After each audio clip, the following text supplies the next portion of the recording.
Hello, this is Teiyu, your emotional support animal. Hi. Thank you.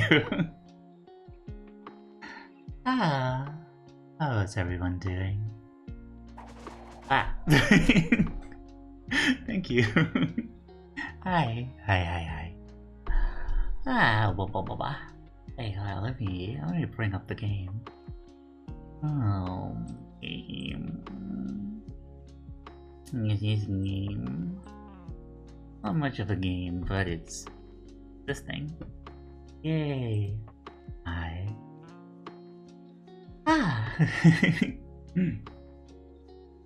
Let me scroll back up. Elamir, congrats on being first.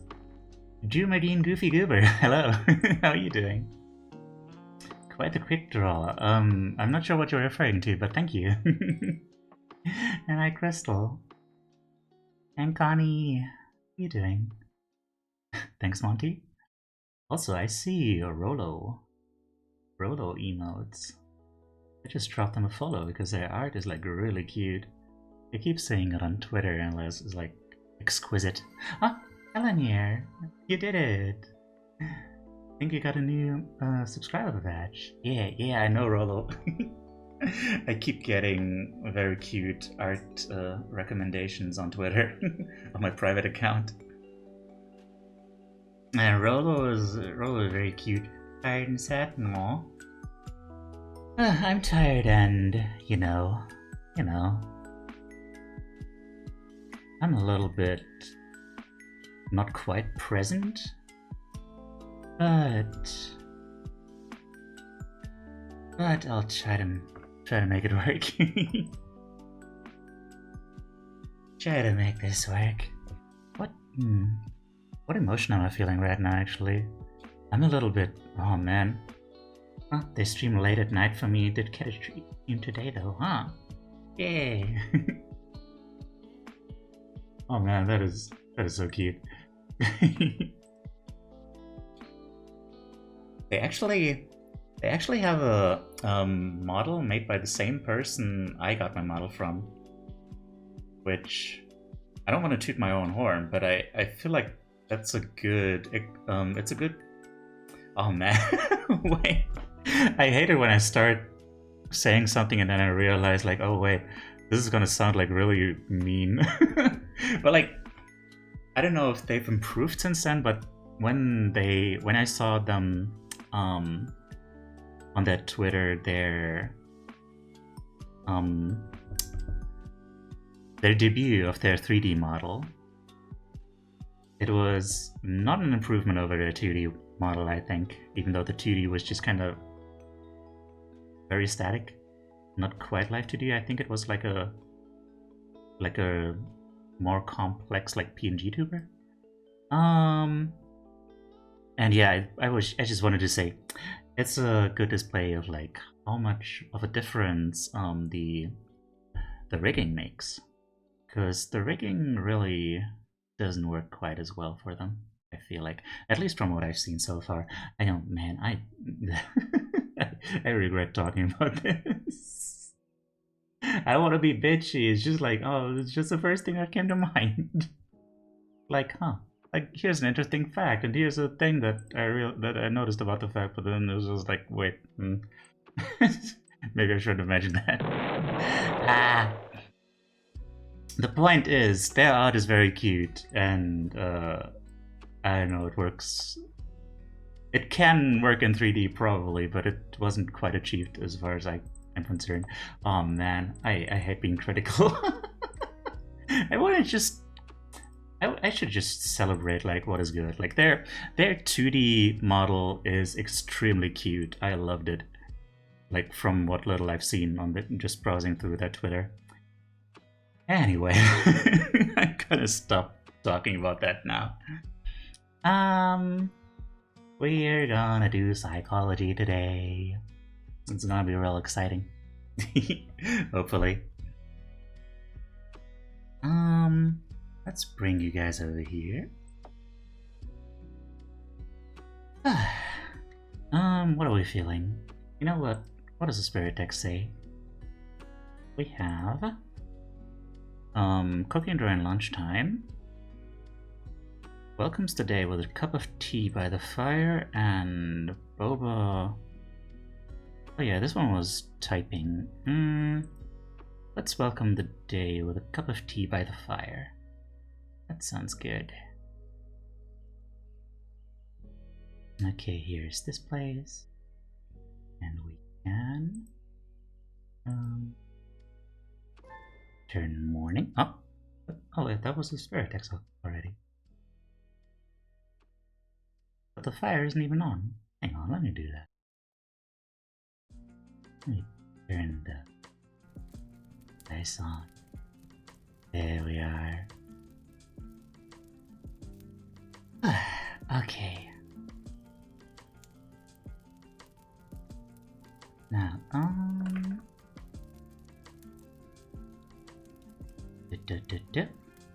So, who was here last time? Who knows what we're talking about with behavioral activation? Show of hands. Who did their homework? Not me. I shouldn't be asking for homework if I haven't even done it. Yay! I'm proud of you. Yeah, we're writing.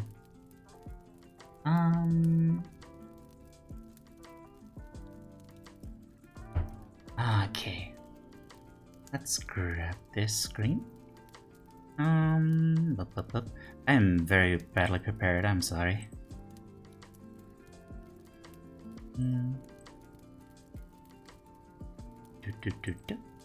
Here we are.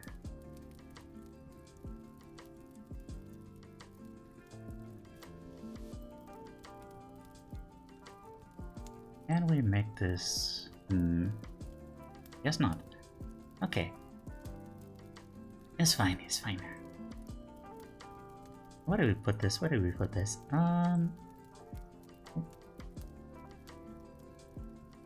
This is fine. This is fine. This is ßʀᴄಘɪᴠᴇ in chat, by the way. Alright, so for anyone who doesn't know, behavioral activation is basically how do we put this? It's a cognitive behavioral therapy thing, a very essential component of cognitive behavioral therapy, where you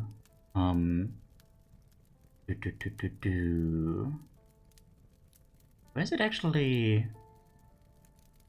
Is it actually defined anywhere? Oh, okay. I guess it's not really defined yet. So you know what? I'm not gonna like take any risks and try to explain it myself. I'm just gonna trust you to follow along here. Okay, there you go, there you go. That's the perfect placement, according to me. Sorry, I'm so badly prepared. Hey, you stop pointing it out. No one's gonna notice. Everyone's just gonna think you're very chill. Yeah.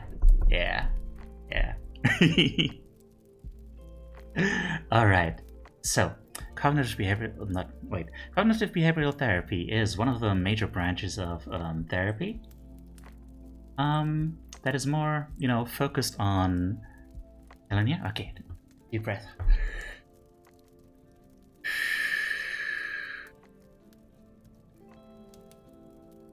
So this triangle is a very important part of it. Yeah. Thank you for that. Don't let this arrow fool you too much. The triangle means that all of these factors of our mind, our feelings and emotions, our behaviors and actions, and our thoughts and cognitions, all influence each other. You can reshape the way you think, and it will affect your thoughts and also your actions. Your actions will also shape your feelings and thoughts. It's all in a reciprocal relationship. And in fact, research has shown that if you decide to do something, what was it? If you decide to do something, like the feeling was already there. I don't know. The feeling when you kind of decide to do something. Never mind. That's a different story, I think. The point is, we're gonna try and first of all, observe our own mood. Like, that is the first step, because, you know, the first step is tracking your mood, because you've got to realize, like, where potential vicious cycles lie.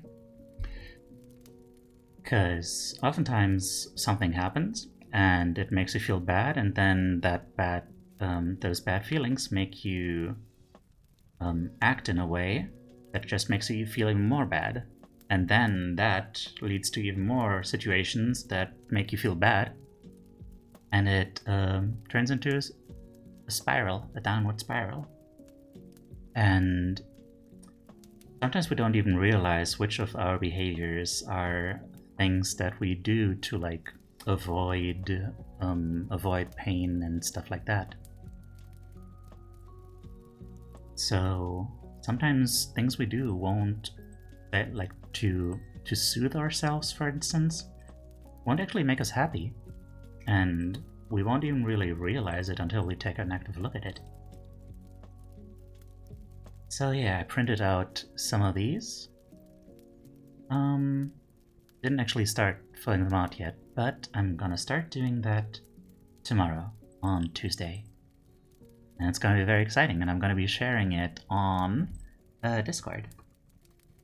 Don't think anyone here is here yet who isn't already in the Discord, but, you know, just to be sure.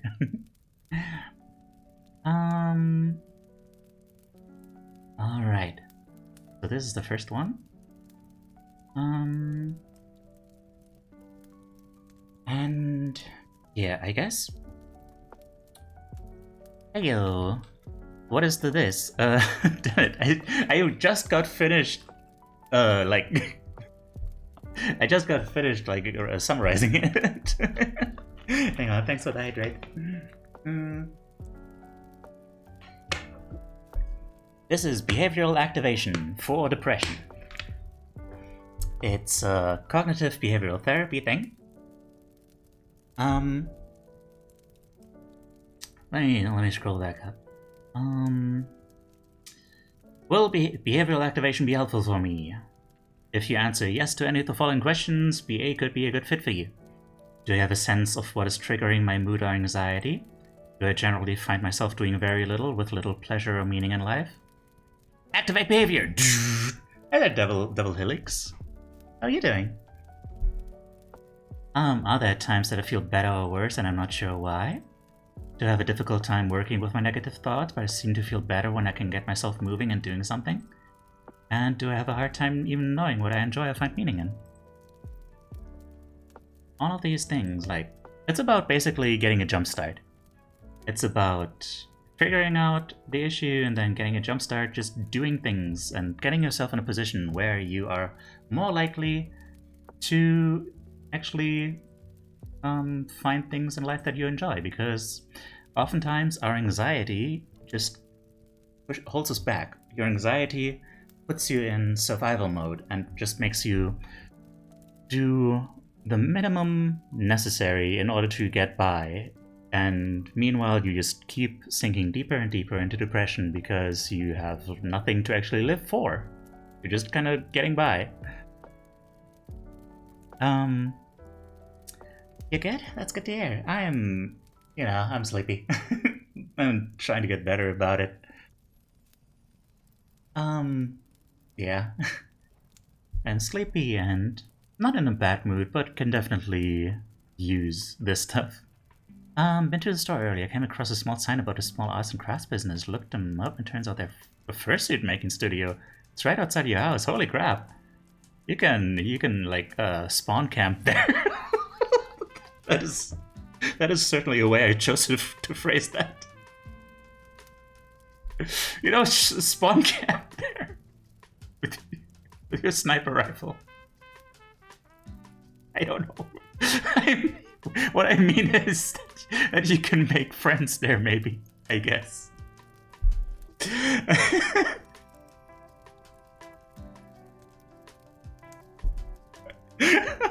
Maybe.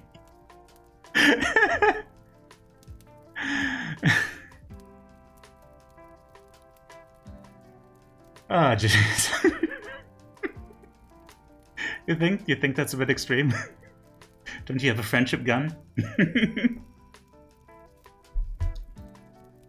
All right. So, like I said, starting tomorrow, I'm gonna be doing this thing. I'm gonna be monitoring my activity, and if we have the time at the end of this session, we're gonna sit down and try to figure out like how to actually work with these numbers. Because I don't know about you, but I always have a hard time working with numbers when there's like such little anything specific attached to them. So yeah, I want to try and figure out like some way for me to qualitatively distinguish between each of these numbers. Yeah, like 10 obviously being the absolute worst you can feel. Although I feel like for this we might want to change it a little bit. Like make it a little bit more of a bell curve. Because otherwise, you know, you're gonna be stuck in 5 or 6 territory a lot. 5, 6, 4 to 6, you know, if we make it too extreme. So we'll figure that out later, but only if we still have time at the end.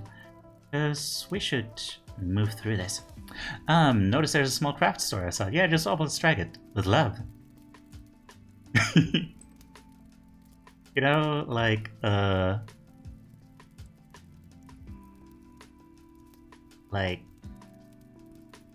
this. Hi there, Lapin, how are you doing? Don't have a pew-pew, but I got a sword? Well, there you go. Just use your love sword. Wait, that sounds wrong. Forget that I've said that. I'm a wordsmith. Could be better? Aw. Yo, maybe you need something to look forward to. I was talking to my mom earlier and like realized we still need to figure out when you want to visit me. Yeah. But that's for afterwards. Teiyu and the love sword. Oh yeah. So, up and down activities. Did we already have okay.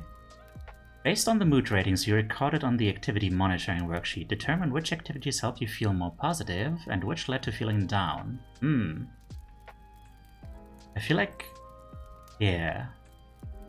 In behavioral activation, one of our aims is to increase up activities and decrease down activities. Over the next section, we will learn more about the types of activities that will lead to better mood, to add to the list above.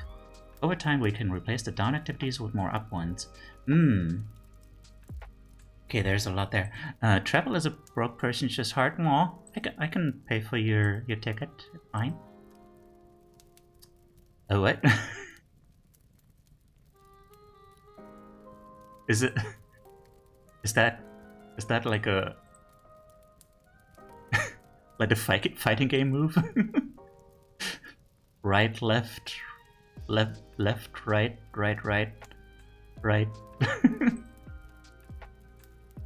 Oh, managed democracy, what? The hell that was meme. Oh, okay. Huh? I just have to get on the right track again. Oh. Okay, we'll talk about that later. But yeah. So this is gonna be an interesting one. I feel like there's more to talk about there because, like, you know, sometimes you kind of do the same thing and sometimes it gets you up and sometimes it gets you down. Like watching streams for me, sometimes sometimes it's just enjoyable, like obviously. But sometimes it's just a thing that I do because I want to fill the time, because it's just kind of an autopilot thing.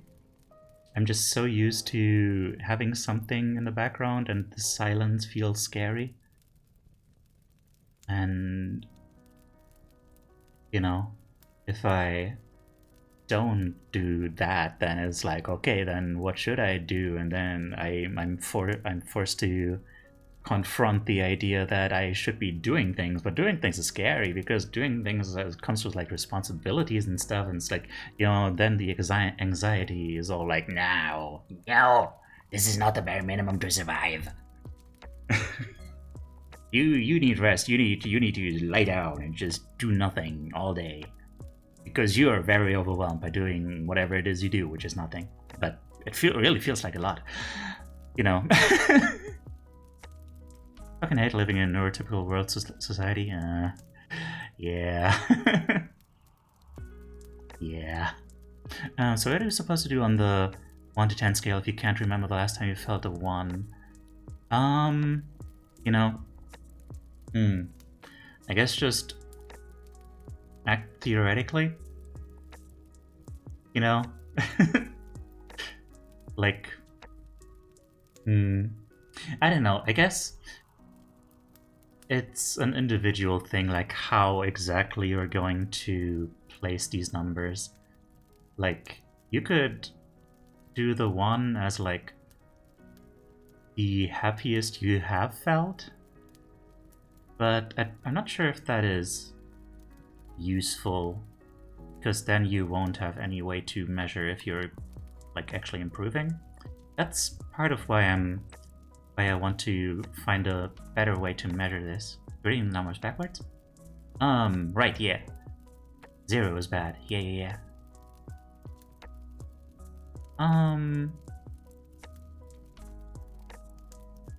Right, because, yeah, I don't know. I feel like I want to figure out like some qualitative difference to figure out like, which number is this? Which number am I feeling right now? Like I mentioned last time, I had to do this one time at a clinic for my stress level, and in that case it was like, well, in that case it's different, because like in this case 5 would be the baseline. 10 is just pure dopamine brain. 10 would be like crying from happiness, like, God, I'm so happy to be alive. I wish this moment would never end, like, and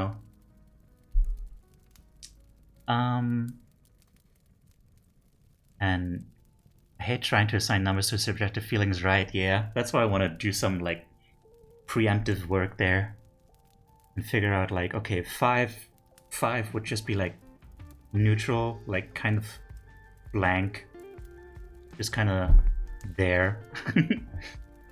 And then, figure out what actually makes a noticeable difference between each of these stages. Like for the stress, it was like, I figured the lowest would be like absolute relaxation, like after a nice massage and you don't want to get up, you just want to lie there, just melted. Also high skull even. And for 10, it would be like nervous breakdown, and then for 5, it would be like, 5 would be like the point where the stress really starts getting unpleasant. It's like, okay, no, I'm not doing well, And then try to figure out like, okay, which noticeable steps come between those. Let me scroll back up. What is it called when you just sit on your balcony and stare off into the distance? That's what I do when I feel like I need to fill the void of whatever. Distance from technology for a second, stuff, observe boredom. Well, that's for you to decide. Like, is it a mindful thing? Do you feel bored, or do you feel content? Because that would be a positive thing. Like, if it's really like this meditative thing, where you're just like vibing, and you know, it's a pretty good thing. Like I would. That's an interesting little wrinkle there, because yeah, like you can have a good mood in different sorts of ways.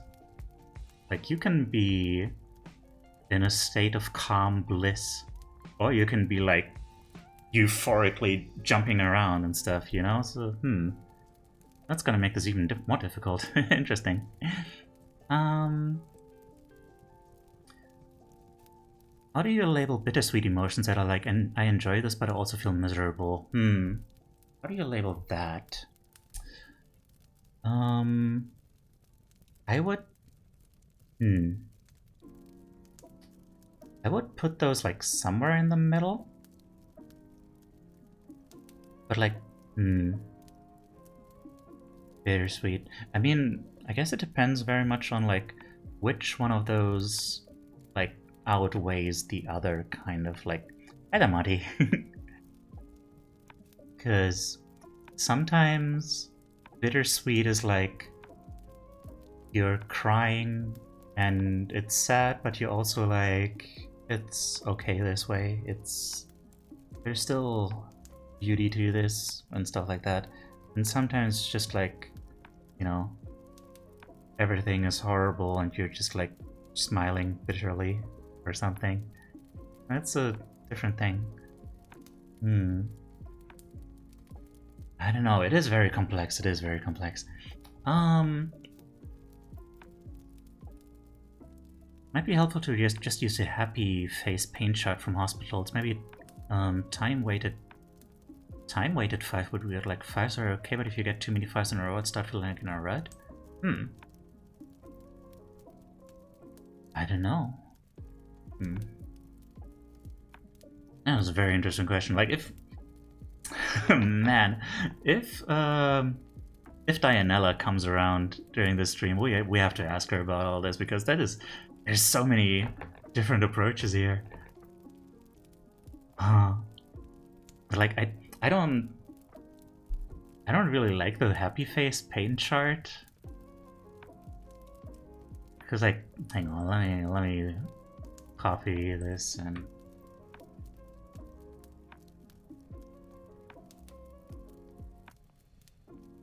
I don't know. I don't know really how to work with this.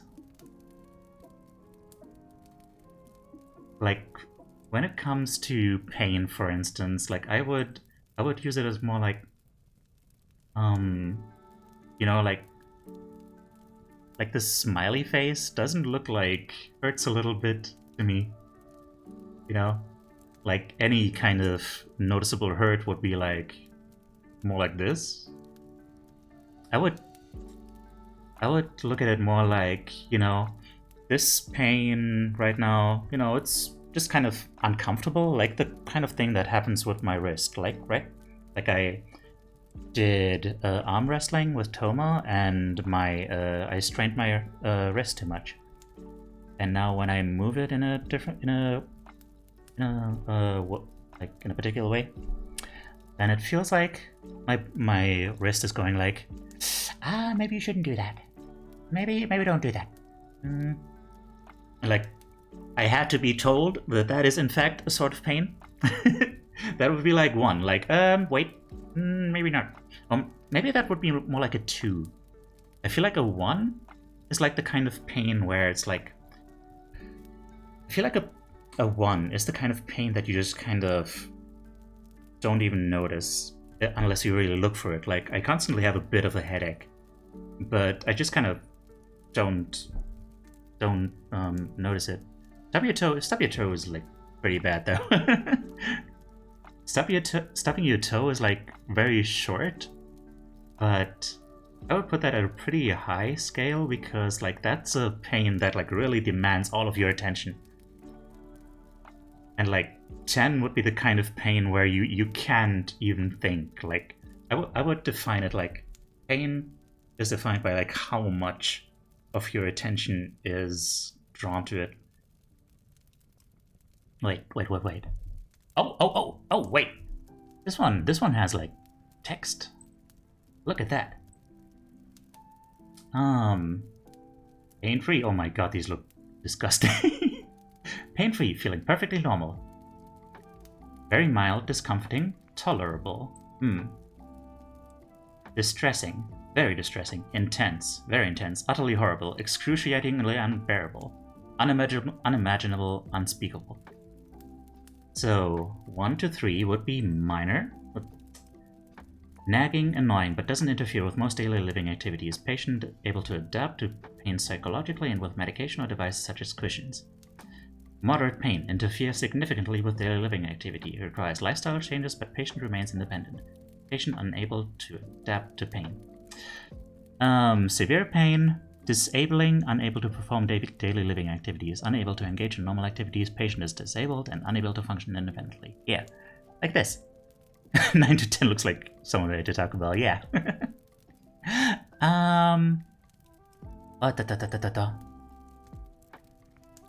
It's not a neutral emotion, it's somewhat positive and very negative. Okay, well then it's overwhelmingly negative then. I mean, not then the negative outweighs the positive, right? If you say somewhat positive and very negative, then it's, you know, it's like intense or very intense, like somewhere around here. Wait, you can't actually see my cursor for some reason. Okay, there it is. Like here. The happy face pain chart always makes me up because pain is still relative. Like 2 different people's 7 on the chart could still be different things. Pain tolerances is what I meant to say. Yeah. Yeah, but yeah, but I feel like this kind of helps. Like, this is like qualitative differences, right? Like,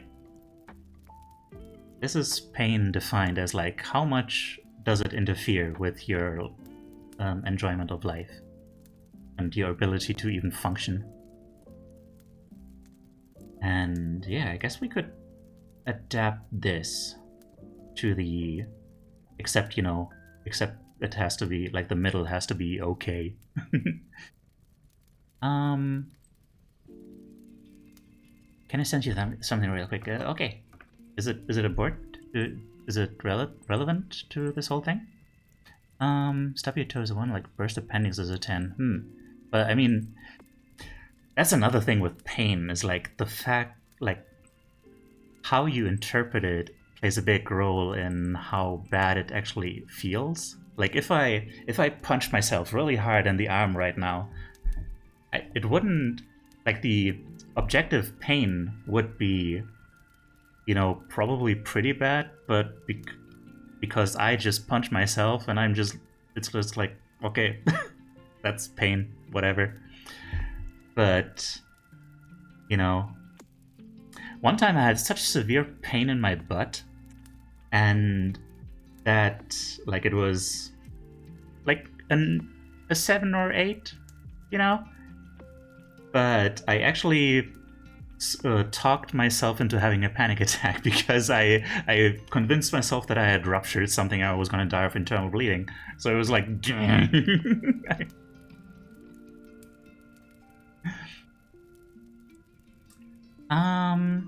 10 would be like a broken tooth. Oh, jeez. Imagine walking on a Lego. No, I don't want to. Those subscription translate to sadness levels, though. From bearable to immobilizing. Yeah. Stubbing toe is at least 4. There are plenty of injuries that hurt less than a stubbed toe. Somewhat relevant. Okay. I'll have a look at it then. Surprise pain hurts way worse than unexpected pain, such as self-inflicted. Like, it makes a big... Especially makes a big difference if we, like, think that it's actually going to have consequences. Or if it's just like, you know, this is just the thing. Like, for instance, the pain that I have in my wrist is, like, very mild. Like, it's basically not there. Wait, by the way, I just realized you guys can actually see all this. Yeah. Gratis herunterladen, oh my god. Hang on.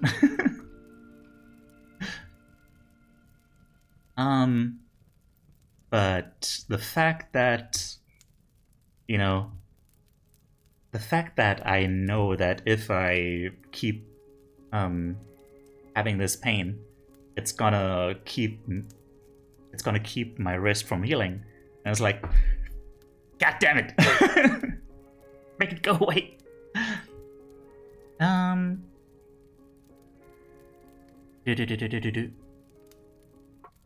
Guess I put a modifier on it based on how much damage is actually done. Yeah, I guess, yeah. Quite pain resistance. Once when I had a torn spleen, I barely noticed it, so it's also a personal thing. Oh my god.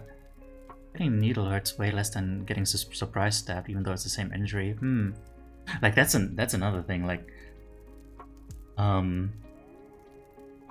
I thought about this a lot when I was at the dentist. Surprise stab, yeah. I mean, no one is going to surprise stab you in the exact same way that you get a needle, you know? Because that's like very controlled and careful, and you know, if someone surprises you with that, then you're gonna jerk your arm away like, ah! You're gonna break off the needle in there. You're gonna make do all sorts of damage. Anyway, the point is, right? I was thinking about that, like at the dentist. Like, I feel like the dentist is so much worse. People have so much more fear of the dentist and the pain it inflicts because you feel so helpless. You're like just lying there, and you have to specifically open your mouth to let this person inflict pain on you, and you're not allowed to move because then it's gonna get worse and you're gonna get injured. So you're just like, ugh. And also the knowledge that someone is just like drilling into you and poking into you, and just like, it's just not pleasant. I feel like there's something like primally wrong about that the brain just doesn't like. I'm supposed to be able to defend myself. Why can I defend myself? There's a Skarmy in chat, by the way. Well. Okay. Okay.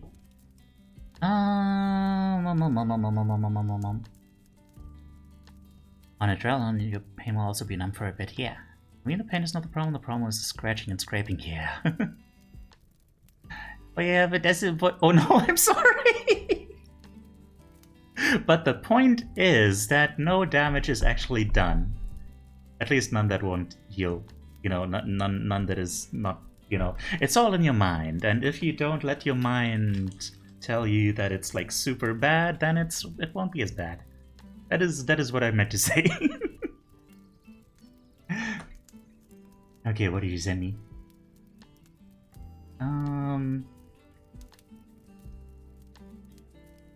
I don't know.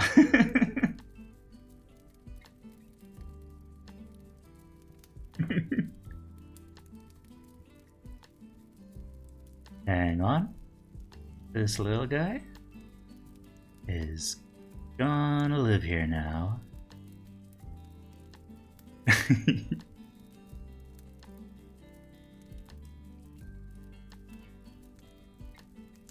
Where do we put this? Down here. Okay. I've literally got a filling with no anesthetic before because I preferred like 10 minutes of pain over the thought of 6 hours not being able to feel my face. Oh. I can kind of relate. Although, man, that is pretty kind of badass that you can just take that pain.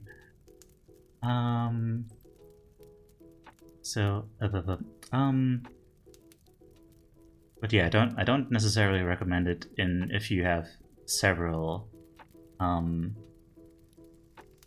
consecutive appointments with a dentist, because the thing about that is that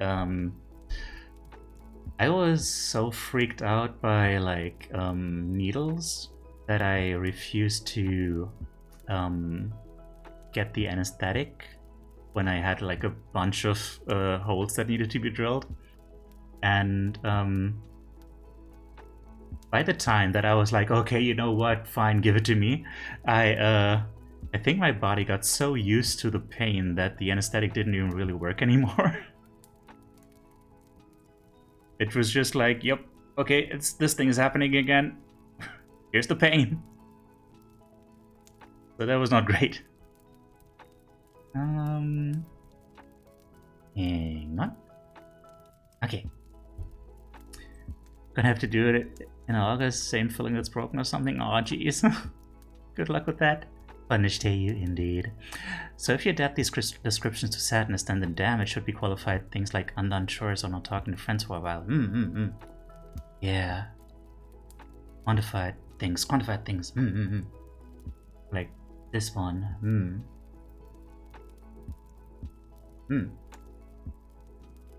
Yeah. Okay, but first, let's move on first. We want to get through this whole thing today and then start applying stuff. So, what I wanted to say about this. Did I already say the thing about this? Right, yeah. The thing is that sometimes the seemingly same activity you do can bring you up or down. And I think it's about how you engage with that activity. Like if you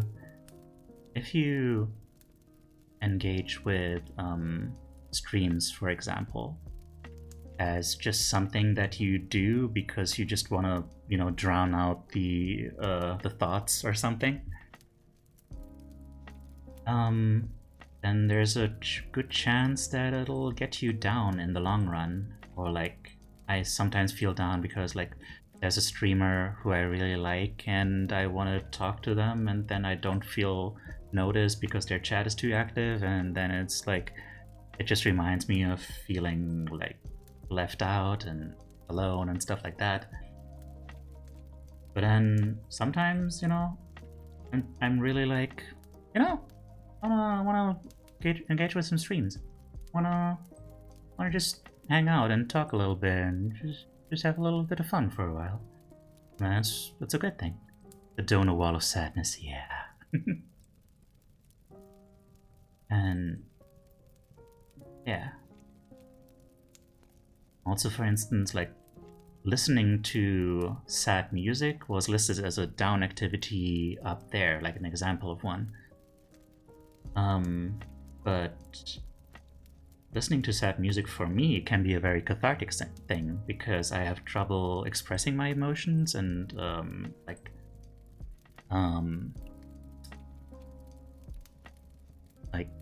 what was the word? Processing them.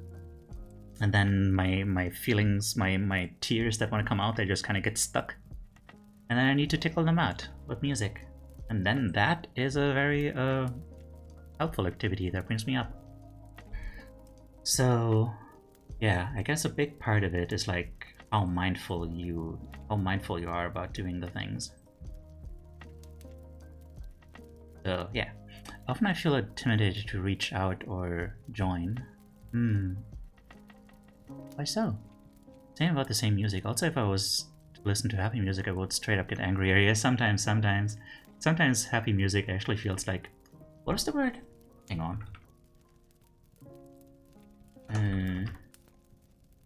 Like snide, mocking, scornful, jeering, derisive, sardonic, mocking.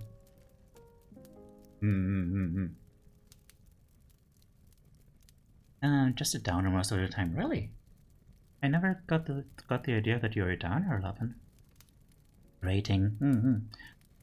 That's why I like this one, Japanese psychedelic noise band. Oh. Yeah, that's also like kind of big part of my vibe, you know?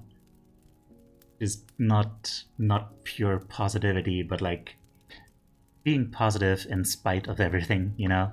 I feel like for a lot of people that is a lot more palatable because it feels more real. The music is pretty slow and dirge-like, but occasionally the screeching guitar will come through and I'll be like, ah yes, perfect for this mood. Often I just feel like a hikikomori. Even though you're so popular all of a sudden. But yeah, those habits will take a while to pass. Okay, let's read this page. A life worth living: values, pleasure, mastery, and goals. The next step in behavioral activation is determining the behaviors on which to focus to improve our mood. While some behaviors, like exercise and meditation, can be used right away to improve mood directly, many of the behaviors that are likely to help us are those that align with the things that we enjoy or are important to us. An exploration of values, pleasure, and mastery describe much of the stuff that makes life worth living. This process can help us come up with tangible goals to move us toward the things that are most important to us. I think recently I've had to come to terms with the fact that I actually just don't like socializing that much, but in a healthy way. At least what I assume is a healthy way. I hang out with friends every once in a while, but I try to find fulfilling stuff to do in my own time, like Japanese or drawing. I mean, if that's what's right for you, then that's fine. You know, I know that you're autistic, right? Though I wouldn't be surprised if you like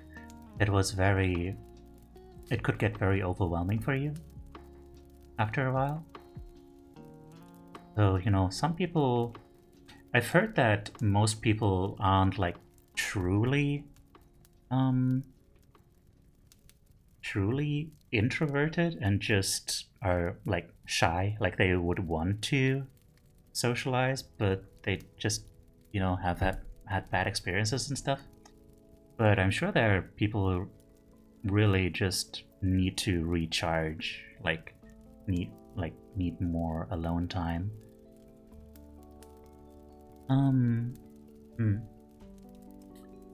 So values are what we find meaningful in life. They're the most important things to us. Everyone has different values, and for each of us they can change over time. They are like a compass, pointing us in the direction we want to go. I'm sure there's gonna be... yeah, each of these is gonna be expanded upon. Ludwig, hi there, thank you for the headband. Asper! There are a lot of factors that can enter into it. Yeah, being trans is one. Socialization takes extra effort when you have to manage your presentation every second. So even if you want to spend time with people, this is... Yeah, that's true. Thank you for the cat package, and meanwhile, I will give a little shout out to Asper, who is part of a group called Positivity, which I adore. And she's incredibly fun and caring, and this is great. I had a whole But wait, plan. we have one more thing before this Lumi Love Direct is complete. A surprise reveal, you say? I had suspected. I was warned. I'm gonna get flushed. Goodbye. Oh, bye, Bloomy. How did you? Presents from hell? Fun in hell, Bloomy. What the fuck is happening right now? This clip. What the fuck is happening right now? Esper getting introduced to her new model. I want the genuine ass. Are you kidding me? You fucking you did this. Aria, you did this. Your Clipbot has infected my channel. You took control of my shit. Who? You.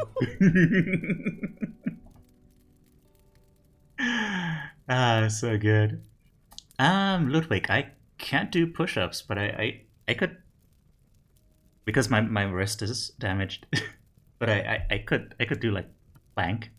Would that make you happy?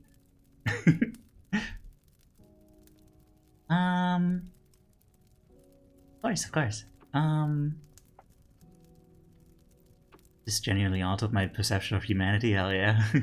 I can do like 2 push-ups and I don't have wrist damage. Aw. Okay, let's do sit-ups.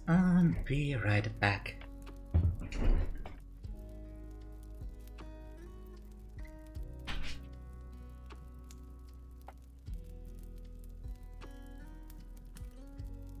Wait.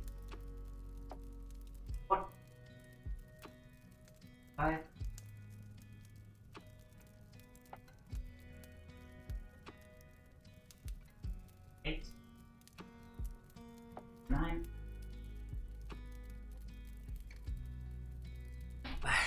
Okay. Onward. Pleasure involves activities or play that we enjoy for the sake of the activity itself. Hobbies, games, spending time in nature, or spending time with a good friend. Pleasure, indeed. The kind of thing that I need more of. Mastery involves activities such as work or sports that involve the development of skills. We are able to accomplish things and feel a sense of mastery over our environment. When enjoyed in moderation and diversified well with other activities, they can increase positive emotions and improve how we feel about ourselves. Also, we may feel more creative as we learn to master certain skills, adding to the possibilities of enjoyment. Yeah, this mastery over our environment, I feel like this is an extremely important one. Like, a big part of why I want to do this is, dissociation is a thing that I struggle with. And I feel like a lot of that has to do with my passivity. The fact that I don't even feel like an active agent in my own world. So, gotta get rid of that. Maybe eventually then I'll be able to feel more. Dissociation is such a weird beast too. What do you know about it? Tell me about this beast. Let's what do you call it? Let's pool our lore on the weird beast of dissociation. Goals and objectives outline the steps we take to experience our lives more fully. They give us targets to help us experience more pleasure, mastery, and value-driven behavior. Outline the steps we take to experience our lives more fully. To feel more consistently engaged. A wild genotype appears. Okay. I have pretty severe panic disorder and a lot of trauma triggers, and then I got a brain injury on top of that, so I have dissociative episodes every few days on average. Oh geez. I'm so sorry to hear that. I hope you got that handled, at least, to an extent, as well as you can. It's difficult because of the guilt I feel, I think, in not doing the thing. Aw. I mean, it's hard to manage that feeling of guilt, but all I can say is I don't think there's a reason to feel guilty about that. You're doing a lot. And you're a very strong person. And, I think you're someone who does her best, and no one can ask anything more of you than your best. Psychology is seldom that simple, yeah.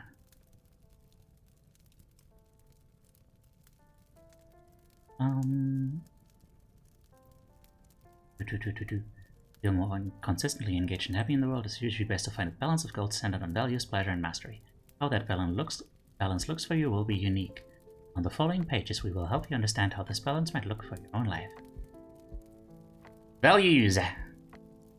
Because I'm all about value. As we mentioned earlier, values are what we find meaningful and important. These can be different for different people. Values are important to explore because much of our goal-oriented activity comes from a foundation of what is valued. For example, one may value a healthy lifestyle, and a related goal may be to exercise daily. We may value family and therefore choose to schedule in time with them. Or if we don't have a family, our activities could lead to getting married and starting one. It is common to mistake certain wishes and feelings for values. Values are not internal states, how people treat us, or specific things to achieve. Below are some of the common areas of life that people value and may lead to goal-directed activities. Hang on. Values are not internal states, how people treat us, or specific things to achieve. Yeah, I mean, values are like a very cognitive thing, right? They're just a thing that you decided on is good, and something worth pursuing, something with purpose. I guess that's, yeah, that's a big, how's it not a thing you can achieve? I mean, values are more like a compass showing you the direction of things that you want to achieve that are worth achieving, right?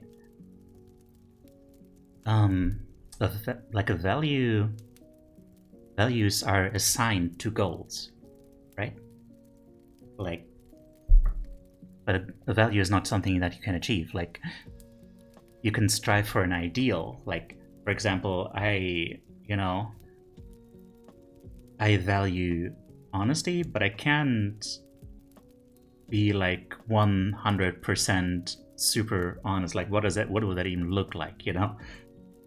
Like, there are some people who are like, who act like they have to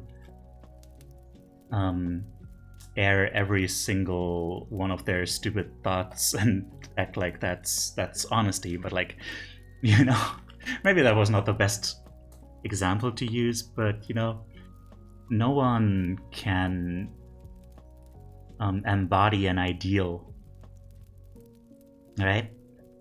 Calling out chat. You guys are fine. You guys are fine. I was thinking more of like, you know, people who are like quote unquote brutally honest, you know, but then they use that mostly to justify just being assholes, because you know, you being honest doesn't necessarily mean like you say everything. Like, the way you communicate things still holds meaning, you know? Anyway, this is totally going off topic.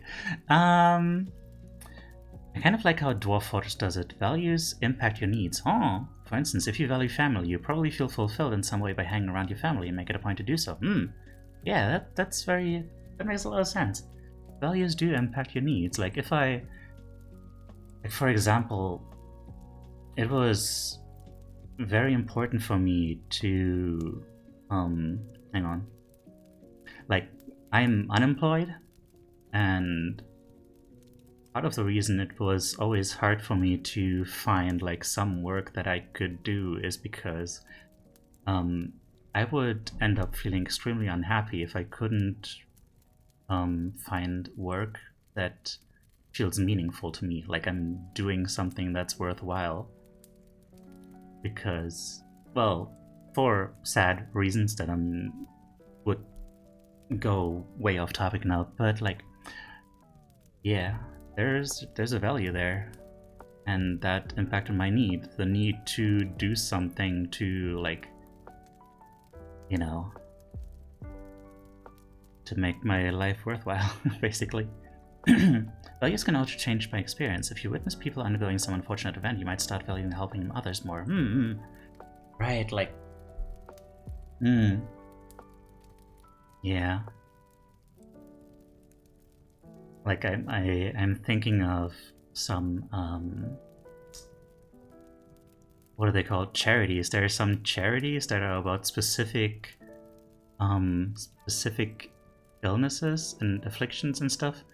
And those tend to be run by people who have people in their lives who suffered from those things. And then, you know, because of that experience, those people start caring about those things. When otherwise they might have been like, what about those people? They're just a drain on our system or something, you know? Yeah, no worries. I mean, there's no... I don't think it's very surface level.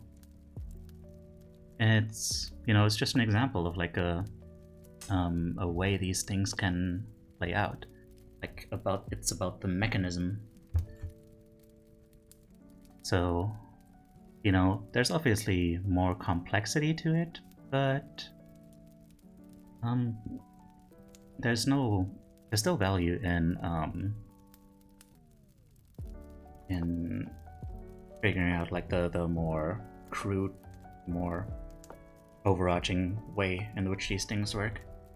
I feel like I'm not getting to the point a lot today. Seeing it laid out like that did kind of give me context for figuring out, okay, what do I care about and what should I do about it? Yeah. It can be very helpful.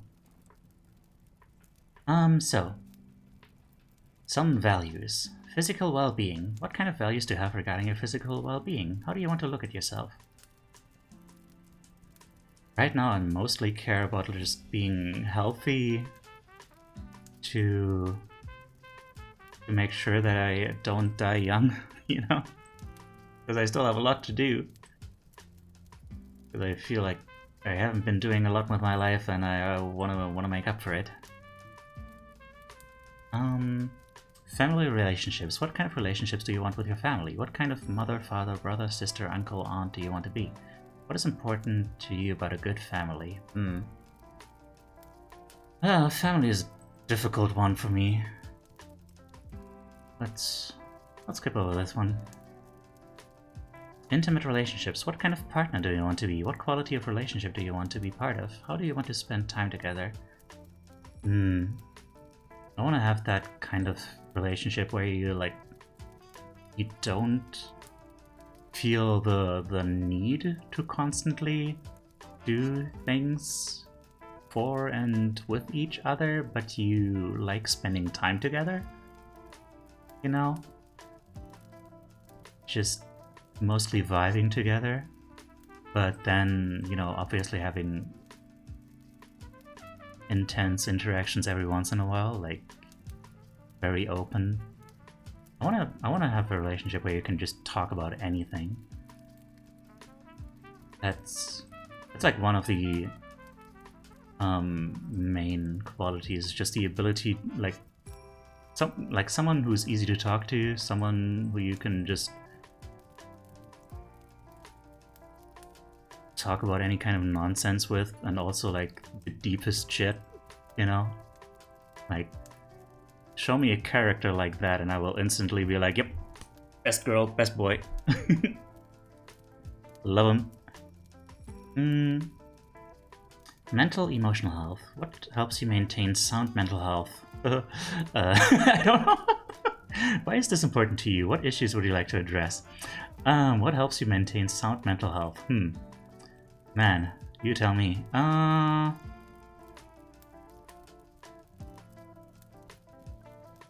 Not being isolated.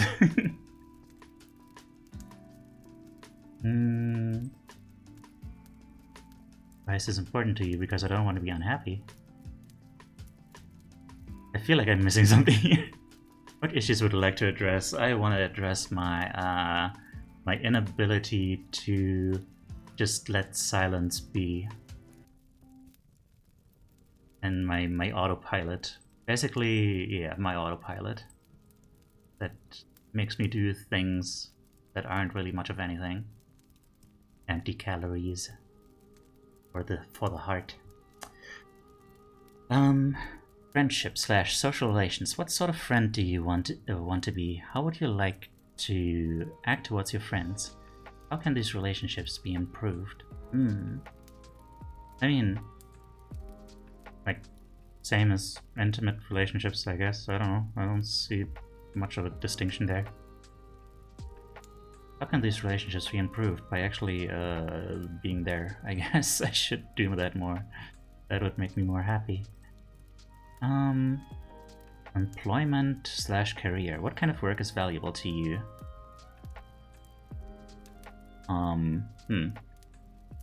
What kind of work is valuable to you?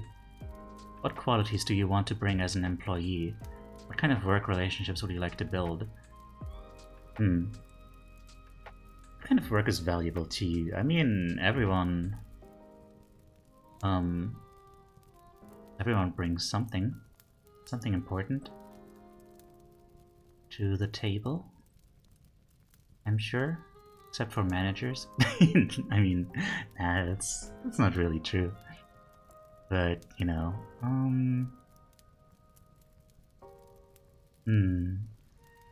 what kind of work is valuable to me? To me,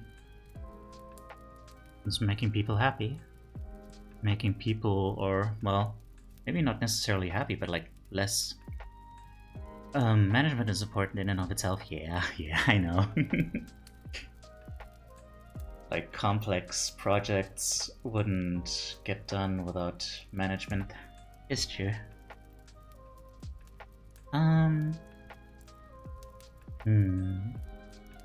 But yeah, not did I finish that thought? Not necessarily more happy, but less unhappy, you know? I guess that's what I'm here for. More like less like I'm gonna make you happy, and just like I'm gonna soothe your pain, you know? And make you feel like everything's not like everything's alright, but like everything's can be alright. Citizenship community. What kind of environment do you want to be part of? How do you want to contribute to your community?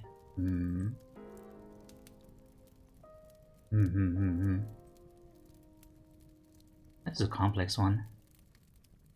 I never really felt like part of a community, but I would like to. What kind of relationship do you want with God, nature, the earth, mankind? What does having a spiritual life mean to you? How can you exercise this?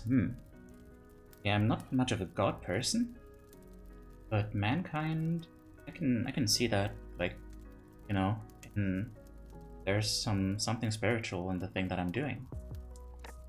I want to be a force for like love, basically, the way that I see it. Love and understanding as like kind of the same thing, two sides of the same coin. So yeah, and the spirituality of that is like, you know, empathy. Like, man, that reminds me, like, many years ago, someone gave me like a very vague description of what Clannad, the anime, is about, and then showed me Dango Dai Kazoku, and that, for like a whole day, that put me in such a state of like kind of happy sadness, you know? Salutations! How are you doing, Azumi? There's a Sentret in chat.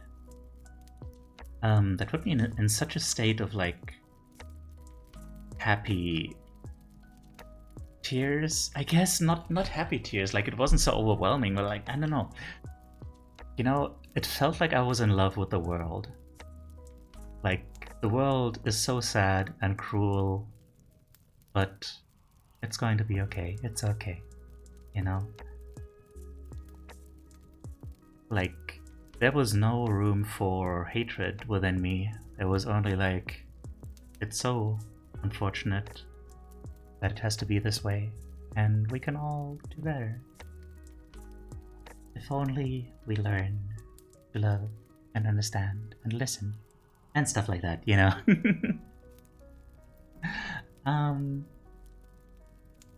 That's the spiritual side of it. Hobbyist recreation. How would you like to enjoy yourself? What relaxes you? I'm doing diddly dandy. Hope the day finds you all well too. Hell yeah. Diddly dandy. Have you been talking to Monty? Yeah, that day is pretty alright. Pretty alright. Sleepy. Alright. How would you like to enjoy yourself? What relaxes you? When are you most playful? Are there any special interests you would like to pursue? Special interests, you say? That's a loaded term. How would I like to enjoy myself? Man, that is... What relaxes you? God. When are you most playful? Man, this is a hard one for me. I'm gonna need to do some real soul searching, because I don't do enough to really just enjoy life. And I need to get on that. Education, training, personal growth. How would you like to grow? What kind of skills would you like to develop? What would you like to know more about? I would like to grow into a more... into a person who can brain better. Bold of you to assume I can't relax at all anymore. Oh, Connie, I'm so sorry.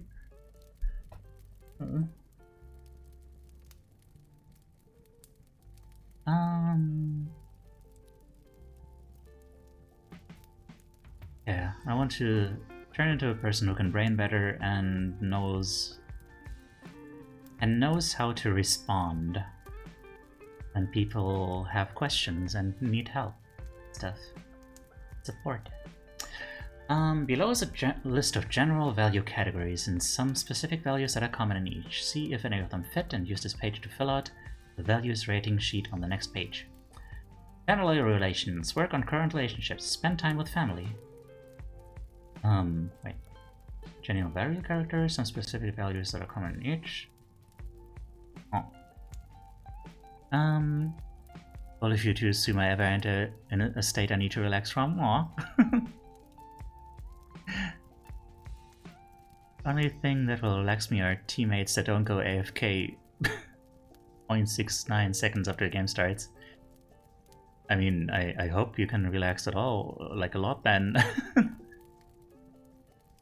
Spend time with family, take an active role in raising my children, maintain consistent, healthy communication. Marriage, couples, intimate relationships, establish a sense of safety and trust. Give and receive affection. Spend quality time with my partner. Tell my partner how much I appreciate them. Friendships, social relationships. End destructive relationships, reach out for new relationships. Feel a sense of belonging. This one. Have and keep close friends. Spend time with friends. Have people to do things with. Nice.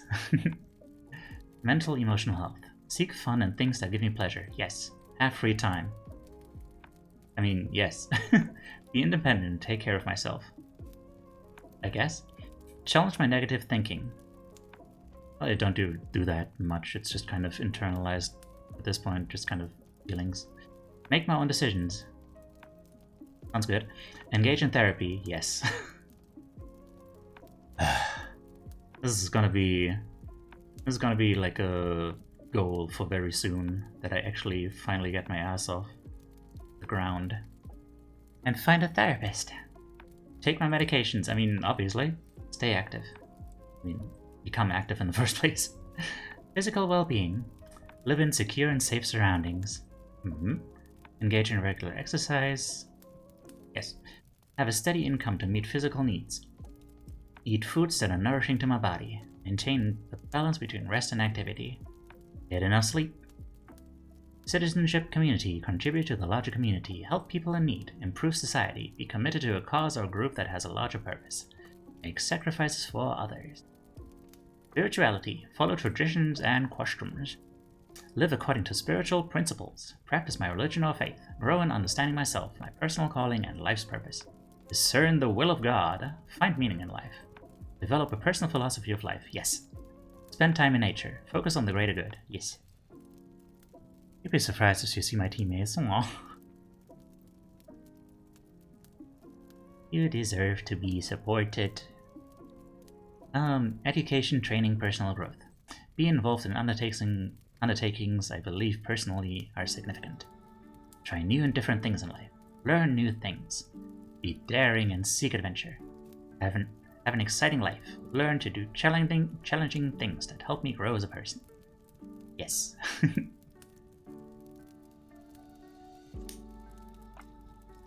You would never leave? Aww. You're so sweet, Zumi. I'm so happy to have you here. Employment. Be powerful and able to influence others. Have authority. Oh dear. Make important decisions that affect the organizations. Be a leader. Make a great deal of money. Be respected by others. Be seen by others as successful. Be ambitious. Become well known. Obtain recognition and status. Be productive. Work hard. Achieve significant goals. Enjoy the work I do. Do what I'm told and follow the rules. This is an amazing value. Just a great set. Great set of values. I shall fight to the death. Yes. Here's some other experiments to explore your own values. Imagine that an important newscaster were doing a biographical story on your life. Think about how you'd want them to describe you. How would they describe the way you spend your time? How you related to others? What was most important to you? What are your strengths as a person? Write down a narrative of what they would say. Oh damn. An important newscaster doing a biographical story on your life. I mean, my life as it is right now. Oh, geez. How would they describe... Wait, think about how you'd want them to describe you. I would do everything in my power to stop them making that story. I do not want to be known by the public. Aww. Okay, but like... See... Okay, this is about how you'd want to be described. So... Like, just from that, we can tell, okay, you don't want to be a public figure. But... Maybe you'd like to be, like... You wouldn't like to be known for your art, but you would probably appreciate your art being appreciated, right? And then, you know, we can work from there, like figure out, okay,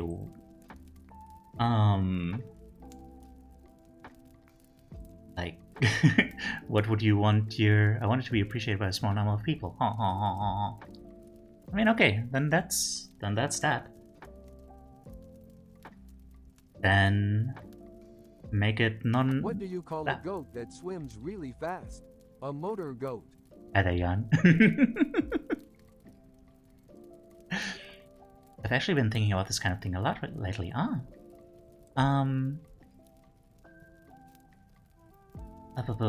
Like, not in the worrying about what others think of me anxiety way, but the difference between the me in my head and the me in others' heads. I mean, yeah, this is very much about figuring out how you know, just figuring out your own values. And so if you don't want to be known to a large public, to strangers, yeah, then how would you want to be perceived by the people who are close to you? How would you want to be perceived by the people you do want to be perceived by? You know? It's not about the specifics of the narrative, it's just like, how do you want to be seen, basically?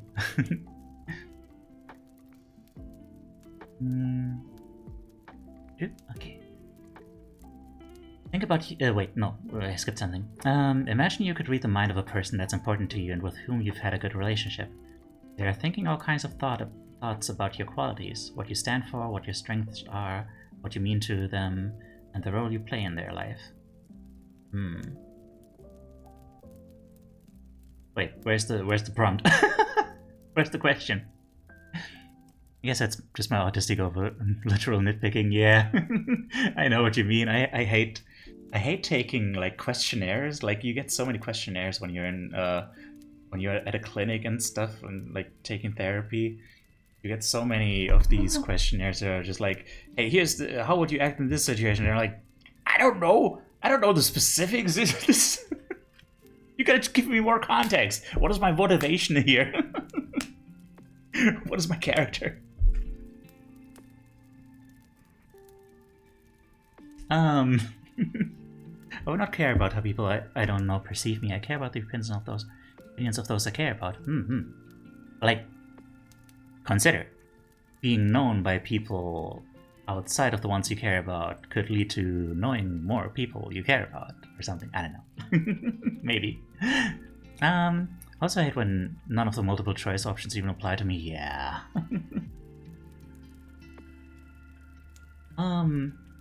But yeah, in this case, I know what the point of this exercise is supposed to be, so it's easy to just, you know, push it in a direction where it still works, you know? Except in this case, like, I'm not sure what the question even is. Like, are you supposed to imagine, like, what you would want them to think? What you stand for, what your strengths are, what you mean to them? Role you play in their life? I guess so. Yeah, I guess this is less so... Yeah. It's a similar deal to this one. Except in this case, it's about how you want to be perceived by a particular person in relation to that particular person. Like, how the role you play in their life. Yeah. I think the important difference is, you know, people before you care about them. Yeah. Probably, yeah. Like,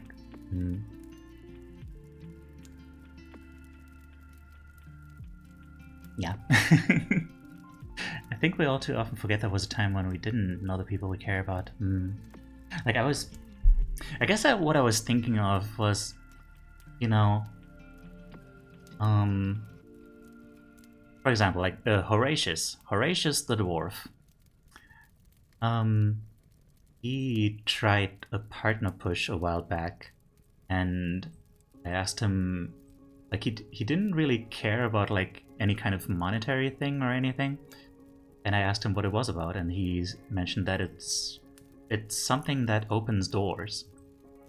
And yeah, I think that's the way I would look at it. I don't want to be like necessarily like popular. I don't want to be like super huge or anything.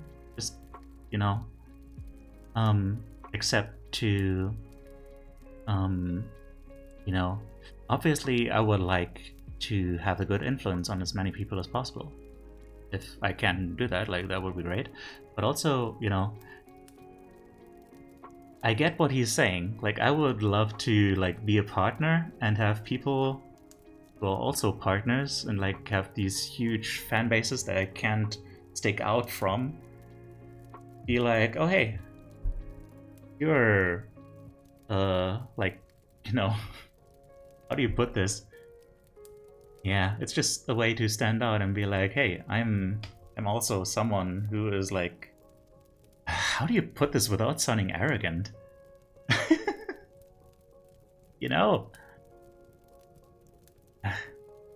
It's just one of those unfortunate things. Like, sometimes I want to reach out to someone who's like kind of a big deal, but then it's hard to do that without coming across as like a clout chaser.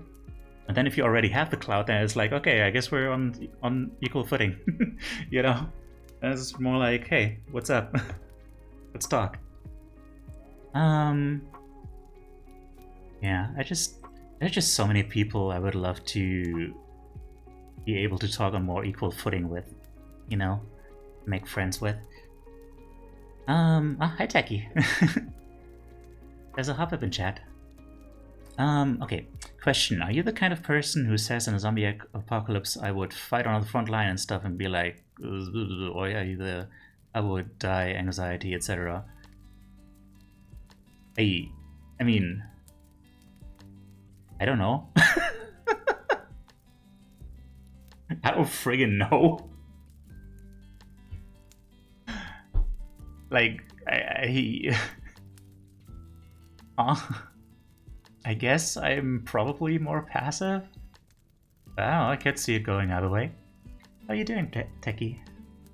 Oh, well, let me give you a shouty. And, meanwhile, wait. Okay. Oh yeah, how was Ocarina? Okay, that's something.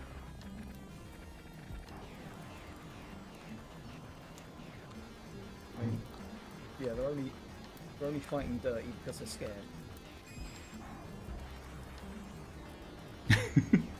I have indeed had a tolerable Monday. Okay, next one is Nice Beard indeed. Think about your heroes. They can be people directly in your life, or other people that you look up to, even fictional characters. What are their qualities? What do you admire about them? Yeah, that is one I can answer. Like, my fictional role model was always Toru Honda from Fruits Basket, because she just, you know, she's not perfect, but the thing that I admire about her is that, like, she meets these people who are clearly struggling in some way. Dianella! Hi there! Hi! She just meets these people who are obviously, like, quote-unquote damaged in some way, and she just picks up on that, and she says, like, just the right thing that they need to hear. Like, whether it's something they want to hear, or like if they knew they needed to hear it or anything, like, she just has that link that just, I don't know, that emotional wisdom is just, man, like she's I don't know. This is just so great. I want to be like that. Also, she's fucking cute. Find it interesting. Some people in those hypothetical things say stuff like that extremely unlikely without any doubt. Other examples could fight and win against bear, moose, gorillas. In a world where magic exists, I would sit down and master it. Like, you could also train to be Arnold Schwarzenegger, but you didn't. Yeah. I don't know. I take questions like that very seriously. And I just cannot honestly answer this. Like, if a zombie apocalypse broke out, would I be like, okay, I can, like, it depends very much on the situation, the exact situation I find myself in. Like, maybe the people around me, like, they all go like gung-ho and stuff, and like split apart even more, or maybe they form like a commune, and then I feel like, you know, then hey, then I have my people, and then even though everything's going to shit, like at least I actually feel like I belong, you know. And then maybe that would actually be good for me. Or, you know, maybe society collapses, I don't have internet anymore, I don't have any way to pursue the values that I already have, and I need to find new values. Maybe I just like, fuck it, I'm gonna go down in a blaze of glory. You know? I don't know. I admire characters that personify the hero archetype, even if it's a cliche. Aww. I enjoy that though. Like, the hero archetype can be so good as long as it's like done with some nuance, you know? I think, like, a lot of times people find villains to be such more complex characters, but I think that's just because we kind of do heroes dirty. Like, we kind of, writing often tends to act like being the hero is like the norm, but it's not. Being a bystander is the norm. Being a hero, like, is the hardest thing. Like, even just being kind, unconditionally, is super hard. And being a villain, most of the time, is the easy thing. Like, that's, you know, there's so many people who do evil things because it's just the thing that's easiest for them to do, to be like what they think of as happy, you know? I don't know if they're actually happy, but they think that that's what they gotta do to be happy. Another interesting one is German during Nazi time. Would you help people hide, be active against, be secretly against? I don't know. Based on my previous experiences with myself, you know, past few decades living as myself, I would probably be like secretly against, and maybe help people if the opportunity arises and it doesn't seem too dangerous. I would not have the balls to be like actively helping people. My role models tend to be Onesan characters like Reki from Haibane, or the chill, cool person. The chill, cool person's in brackets feminine. Jesus, hi. I'd have to know what kind of zombies we're dealing with to know if I want to survive the apocalypse.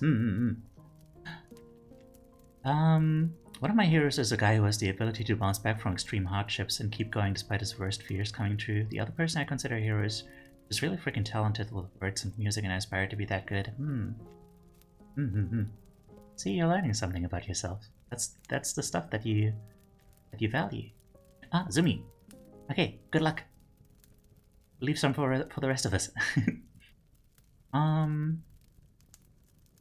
Literally growing up, I told myself I would always be kind, and that being kind was what I was made to do, and I know that's so strange for a child to think, but I think about how people are nowadays and it shocks my inner child that people can be so harsh and uncaring at times. Though I understand based on trauma and such, inner child is like, why though? Yeah. I get that. Man, I hear sometimes that that's like kind of a neurodivergent thing, like that kind of believe that in like fairness and stuff, and I hope it's not. Like, I hope it's not like exclusive to neurodivergence. I would hope that more people have that, you know, that believe that things could just be nice if we just listened and were kind, you know? Here's often a bit bland so that I could fit on anybody and therefore a bit bland. The other characters have more depth to it, so they're more real and interesting depths. Yeah, but like, it doesn't have to be that way. It's not that being a hero is actually the bland thing. Like, there are so many ways you can explore that without making the person an anti-hero, you know? Like, yeah. It's just, yeah. I guess it's the marketability thing. Like, you know, you don't want to... Most of the time, media about heroes don't want to be, like, too complex, ask too many uncomfortable questions. It's Dying Light zombies, I'm opting out of it. What are those about? What are Dying Light zombies? There's one reason to be kind. Being kind is a kind thing to do. It's a thing that justifies itself. I mean... I see what you mean, but I don't think that's necessarily convincing to someone who doesn't already agree. I think kindness is just important because it, you know, someone has to start. Someone has to light that flame and, you know, hope that it grows by lighting others on fire too, but like it's good fire, you know? This is a perfect metaphor.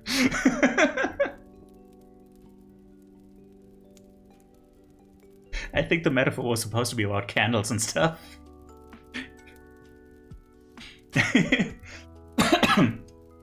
Oh, jeez. Imagine that someone is performing the eulogy at your funeral. Looking back on your life, they would be commenting on your strengths, values, and achievements. How would you want them to describe your life? Oh, I guess this is the same one, but like... focused more on the goals that you also still want to achieve. Like, this one is more about the presence, and this one is more about what you want to have accomplished by the end of your life. If you're struggling to find a value direction, commit to experimenting with some of the values on the previous pages for just 1 week. After choosing a value, plan to notice your reactions to making the effort to hold to this value. Make a list of behaviors that might fit with the value and choose one behavior to try. Notice your judgments that come up about choosing this behavior, and make a plan to fulfill on the value-driven behavior. Just do the behavior without telling anyone about it and see what happens. Commit to following through on this behavior once per day for 1 week. Keep a diary of your reactions to behaving this way and others' reaction to you. At the end of the week, reflect on your experiment with someone else, like a therapist or group leader. Hang on. Also, I just realized I didn't give a shout out to Dianella yet. One of my favorite people, and aspiring therapist. Okay. I know why it's being...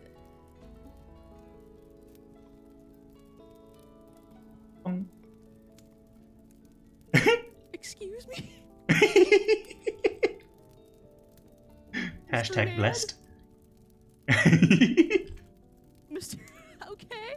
God, hello? God said, Dia, you must have diamond equipment. And I was like, I just want to be a farmer. Thank you though, sweetie. I appreciate it. That's really funny, actually. Diamond equipment be unto thee. Treat others like you would like to be treated, but don't expect others to do that. Everyone likes different things and everyone makes mistakes. There will always be someone that is not nice to you and the other way around.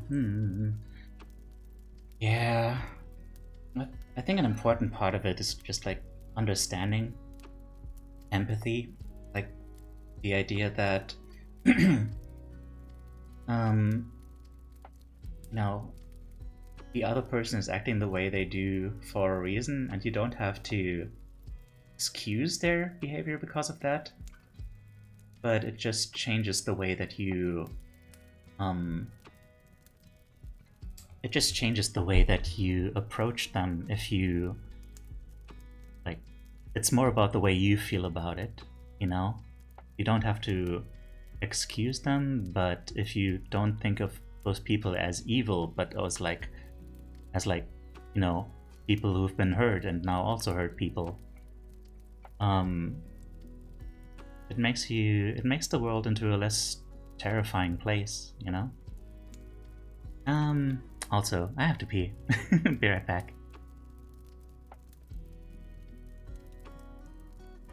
でもひがまない思い出がバカみたいたまにろくな男やない揃いの指輪外しますざまみろせせいするわななのよこの涙バカみたい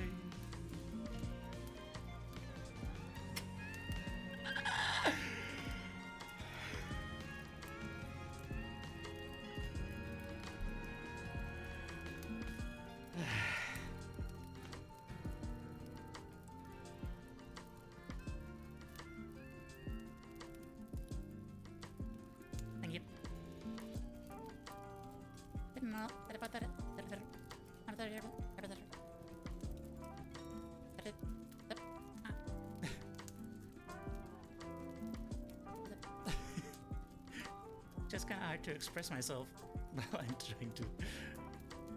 doing that. It's kind of hard to say anything. Hey, I'm glad to see you. I also have a winning personality and a fat ass.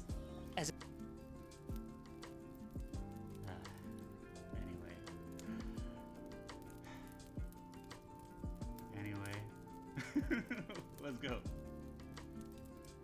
Hey.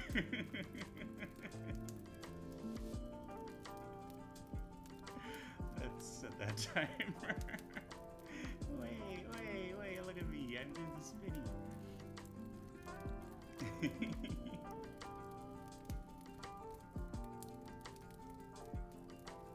Mental health streamer, yeah. What do I do if I'm emotionally attached to spaghetti? I don't know, just see if that emotional attachment has like a negative impact on your life, and well, then we can work out the next step. But just because you're emotionally attached to something weird, that doesn't necessarily have to be bad. Sometimes people are just weird, and that's okay. You know?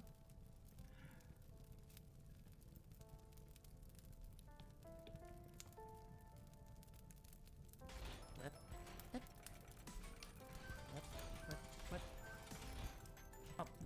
Oh, yeah.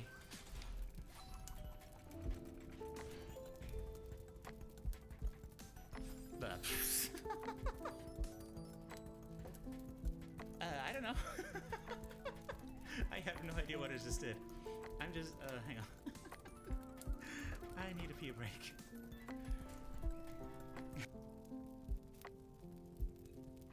Look. Hi, Christy. How are you doing?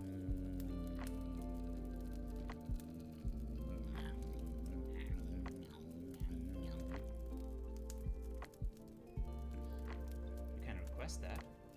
You can let him know that that's something that you want, and then you can be like, well,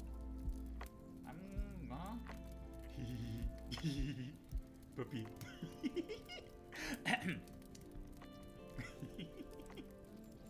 And then, you know, stuff. I forgot where I was going. Got distracted by puppy.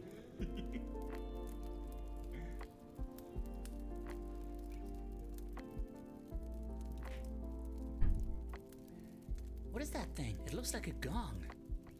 Ugh. Can we... What kind of samurai are you? Stevie Stabby, balls us now slice thee. Oh. But I don't want them to be sliced. I need my balls intact, or else I'm gonna roll. Have you ever heard of voices? I've got one. And you too can have one for the low, low price of, vocal cords and lungs. And, some other mechanical stuff. I don't know how it works, but it does work.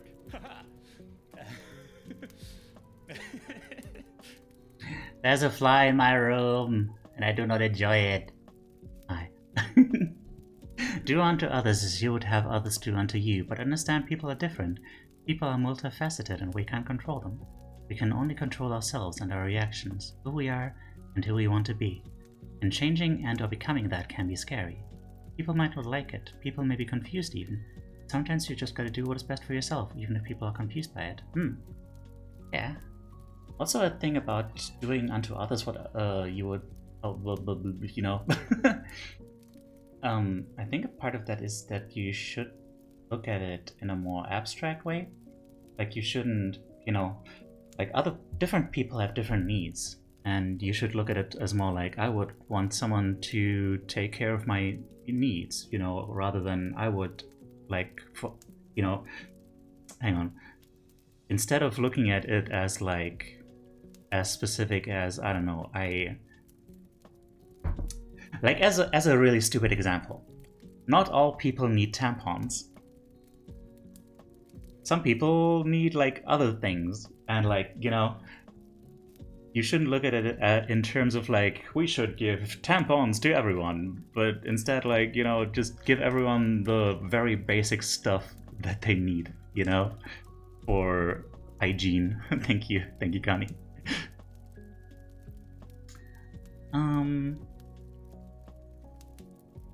Okay. By the way.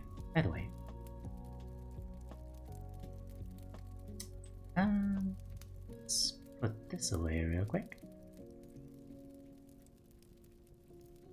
We have a new spirit. It's Mrs. Potts. Oh my god! Mrs. Potts is an anime girl now. It's Kettle Brew. Kettle brews have no bodies of their own. Instead, these non-corporeal spirits are known to possess teapots. It appears that not just any teapot will do either. It must be one that is beloved by its owner. Upon being possessed by a kettle brew, the teapot will from then on be steeped with an endless supply of delicious tea. Many are curious where the tea comes from and what it's made of. I myself prefer not to think too hard about it. Fair enough. Hey Zan, how are you doing? My favorite one has got to be the ghosty TBH. This one? This one is pretty good. Hey Zan, how are you doing? How are you doing, my cutie? I'm feeling in a shouty outy moody. Like, oh, let's take bets. I think that's that might be the reason why you like built such a cult following, you know? Geneva's Oh, I'd be down with that. Geneva's gonna be my next Kusuke. I am 100% playing the beta this weekend. You know, these grounded footsies. I need these two in tournaments more often. And I hope they meet a bracket. I forgot the word for it, but basically you can believe multiple opposing things simultaneously. Like you're the center of your universe, everything you experience happens to you in your life, but also the universe is incredibly big and you're so small, short-lived, insignificant piece of it. I can't think of a good example at the moment. I mean, that's yeah, it's true. I'll take the bet still there.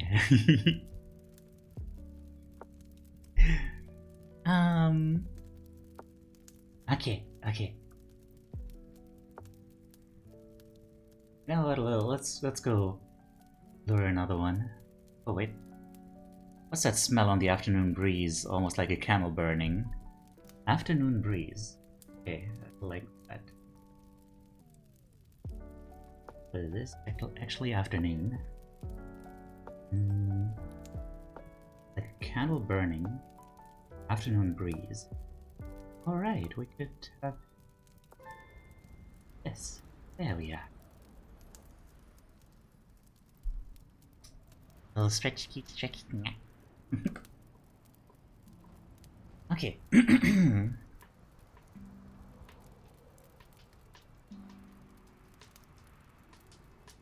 Also, you know what? I'm gonna go somewhere else. I wanna go to the bay window. There we are. Alright. Values rating sheet. Based on your exploration of the previous pages, write a summary of your values. For example, to live a healthy life and take care of my body, or to be a good friend to people who need me and to enjoy time with people I love. Rate each domain for how important it is to you from 0 to 10.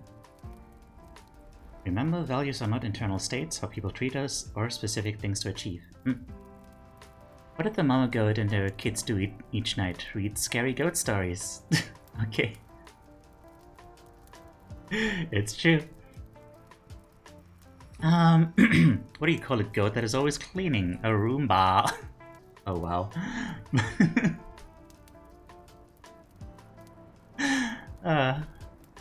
You're precious. By the way, Gia, are you still there? The next step is to translate our values into activities that help us fulfill those goals. Take a moment to think about the values that you identified on the previous page. For a bit, yes, but has some important meanings. Oh, okay. I actually don't know how to formulate the question that I have.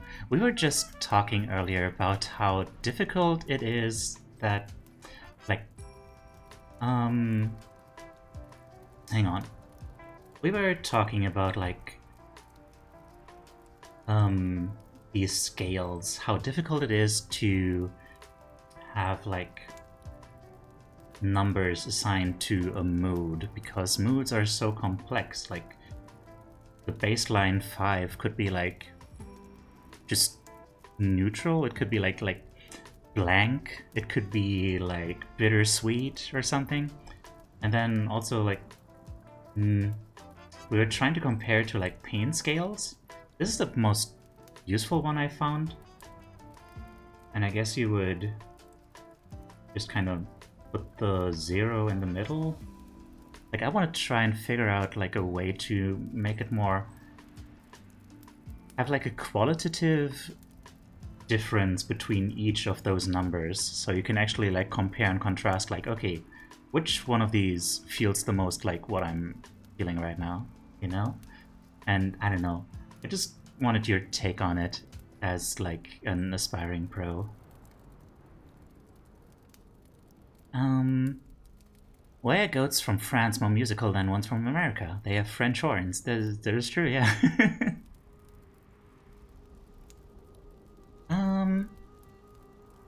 Okay. Wait, did I already do this?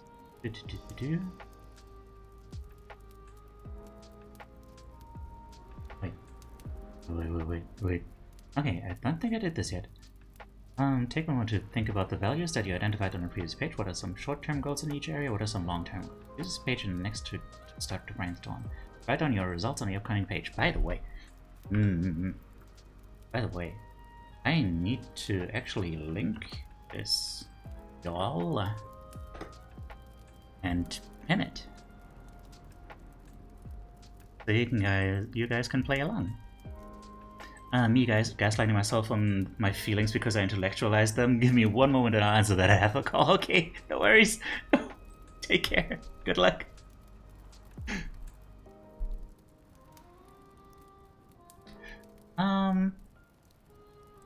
Okay, for example, parenting. I want to be involved in my children's interests and learning. I'd like to build special memories with my kids and spend quality time with them. Activities would be, I'm going to attend the next PTO meeting and maybe contact the teacher to be a classroom volunteer. I can plan a small vacation to take with the kids next summer. Okay. For me, one thing that I want to achieve more is I want to feel like I belong somewhere. For that purpose, I want to make friends who I have frequent contact with. And it should be an IRL thing because I missed the IRL component. So for that purpose, I will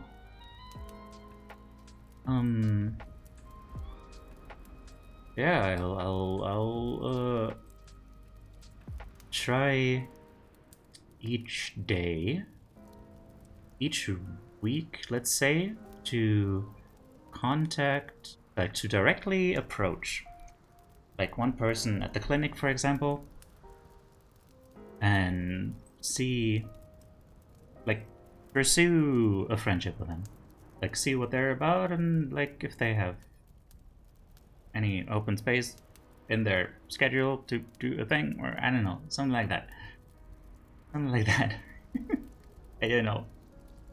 It's just an example. I don't know. This is difficult. By the way, I just realized I need to do this. Aha! Reached new spiritographer rank. Nice. Okay.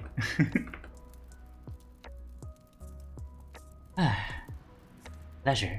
Pleasure involves activities that we enjoy for the sake of the activity itself. There are many different kinds of pleasure. Those that are most sustainable involve play, such as hobbies and other recreational activities. Social activities can also involve pleasure. Other types of pleasure, such as sensory experiences, food, drink, images, touch, etc., can also be enjoyable if done in moderation. Below are examples of enjoyable activities that are enjoyed by many. Circle the ones that apply to you and others that aren't included below. There's a Krenados in chat. No. Okay, check. 3D grid. Intestine. How strong it is. What is happening? Purity. Is it mixed with other emotions? Culpability. Like it's really intense pain, but also can intensity, how strong it is. How strong is it? Purity, is it mixed with other emotions? Culpability, like it's really intense pain, but you also can still get through the day, or just a little paper cut that doesn't hurt too bad, but you can get your head away from that cut. How to scale emotion and pain. Ah, okay, that makes more sense. Intestine, how strong is the intestine? Oh man, I feel like that is making it too complex though. Like at that point it gets too unwieldy to just sit down every hour and be like, okay, which number? If you have to like put it into like a whole matrix. Isn't interesting? Really good in 3D thinking, huh? It's pretty impressive though, yeah. Okay. Social activities. Spending time with family. Enjoying own children and or young relatives. Enjoying close friends. Hanging out with large groups of friends, acquaintances. They don't have to use French. Parties, meeting new people. Romance. Pets. Loves. Meeting people with similar interests. Enjoying food and drink with others. Hobbies, interests, and other play.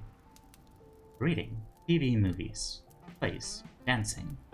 Killing that fly that keeps flying around in front of me. Playing or listening to music. Board games or cards. Arts and crafts. Sewing, painting, cooking.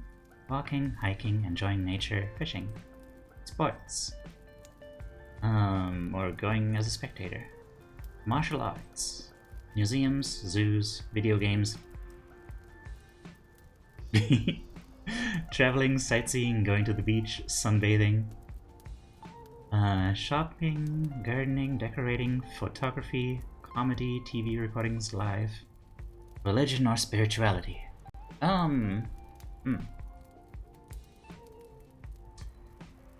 Sensory experiences. Pleasant smells, images, sounds, physical touch, tastes, taking a bath, Listening to soothing music, mindful tasting. Like mindfulness stuff. That's pretty good. I don't know the source, but dyslexics are often better in 3D thinking. Something like 3 out of 8 instead of 1 out of 8. Huh. Interesting. I could see that happening.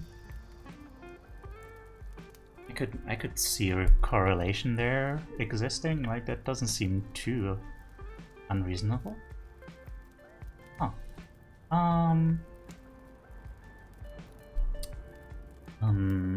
Okay. Which one of these would apply to me? Hanging, enjoying close friends. Yep. And romance, I guess? Maybe clubs.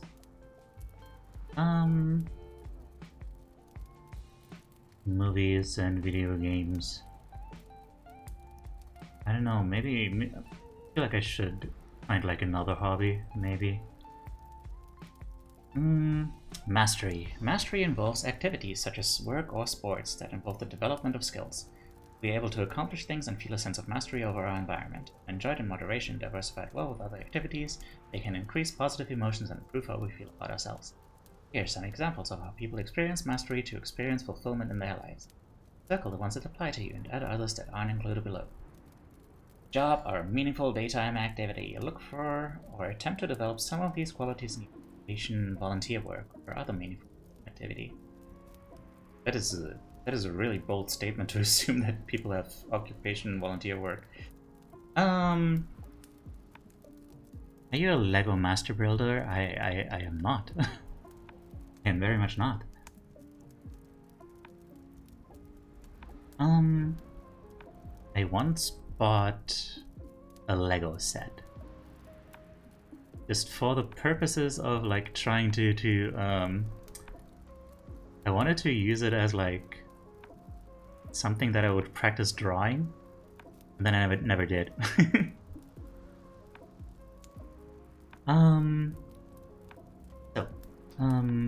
Look for attempt to develop some of these qualities in your occupation. Enjoyment, creativity, feelings of competence, able to accomplish tasks satisfactorily. Potential for development of skills, ability to move up in the organization or take on more responsibility if this is desired. Social contact with coworkers, colleagues, others in the field. Or sports, music practice and performance, home improvement / building, woodworking, visual art, painting, drawing, learning about interests, history, etc. Crafting, pottery, and other creative skills. I feel like maybe I should do something that's more practical. Supposedly that's like really good for people with ADHD. Like, I don't know, I feel like I've heard, take this with a grain of salt, that people with ADHD are often like, they can be really easily drawn into like media and stuff, because it's like, you know, I mean, obviously, you know, it's like a constant dopamine thing, but supposedly it can be very helpful, especially for them, to do something that's more practical, more real, like something where they work with their hands, because that can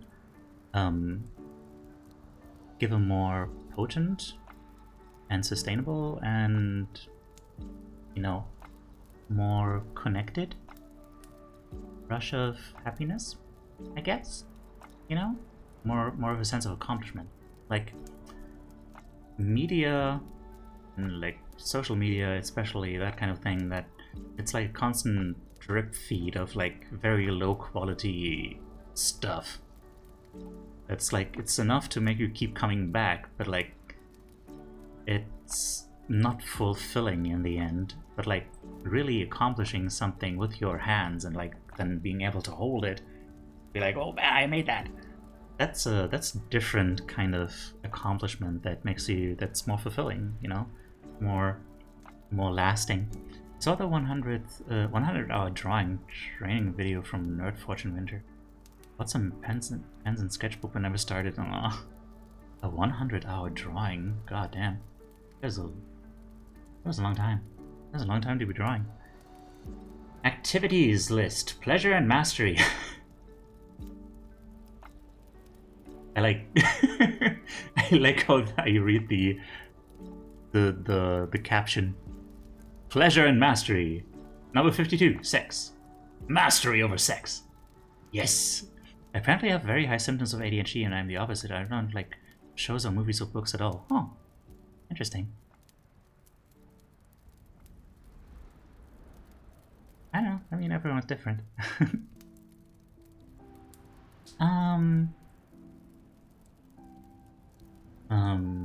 Here are some examples of activities that tend to increase pleasure and mastery. You might think of more that are not listed. Circle the ones that you think could lead to enjoyment or mastery for yourself. Soaking in the bathtub. Planning my career. Collecting things. Going for a vacation. Recycling old items. The hell? Relaxing. I mean, like, really relaxing, I guess? Going on a date. That's something you just do as a hobby? Going to a movie. Jogging, walking. Listening to music. Listening to music, yes. All the media I've ever got invested in significant amount has been about real people. Oh, interesting. But maybe when I was a kid. Thinking I have done a full day's work. Recalling past parties. What? Some of these are really weird. Buying household gadgets. Lying in the sun. Planning career change. How often do you do that? Laughing. Just as an activity. Thinking about my past trips. Listening to others. Reading magazines or newspapers. Hobbies. Stamp collecting, model building. I mean, hobbies feels like it should be like, I don't know. Hobbies is like a whole category of a bunch of these things. Wearing sexy clothes with... I mean, I guess that's pleasurable for some people. Yeah. Sports are recommended because it's generally healthy. Also can improve the hormones, like from the... Wait. Thyroid gland that can increase and decrease the effects of ADHD. Also the... You get to move? The what? The H2U? It often can be a social thing. Most sports you can do in groups and it can increase the sleep quality. Huh. Okay. It's true, it's true.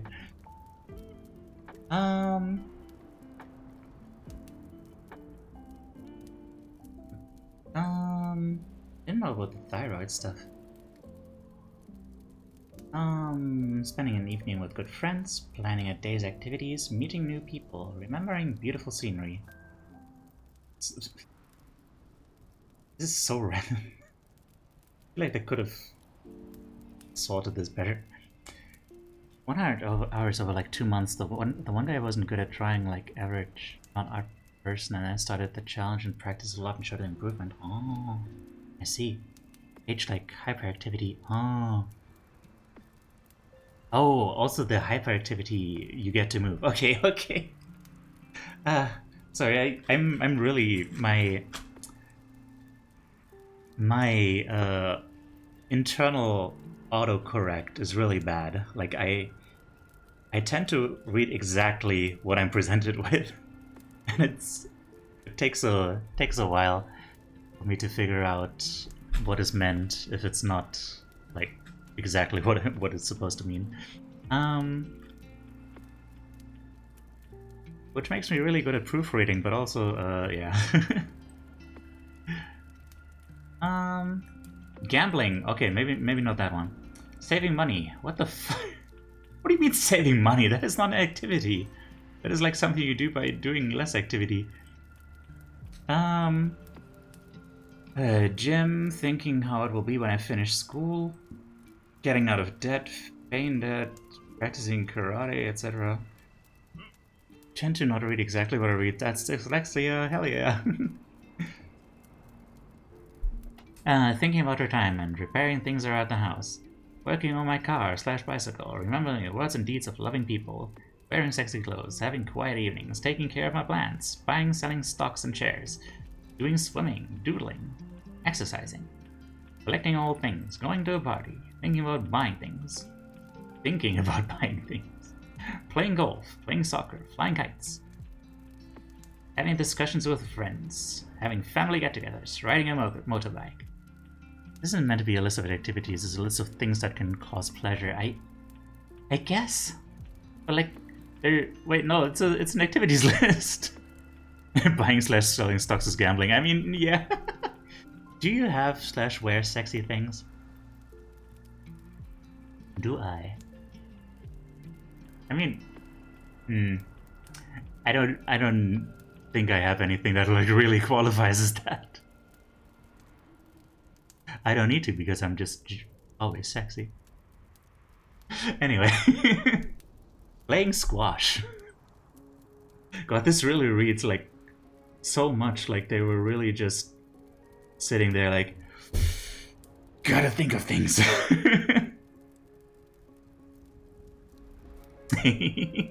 That goat too hot.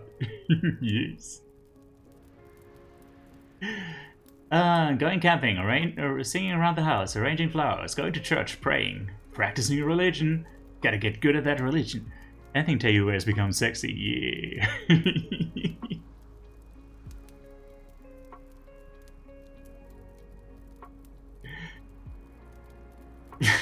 Man, I had such a good zinger, but I couldn't think of the word. What is it? What is it called? A probation bracelet? This thing. Especially this probation bracelet electronic you know, whatever. It would have been funny. Excuse me, do you have the time? I just want to remember the exact minute I got a crush on you.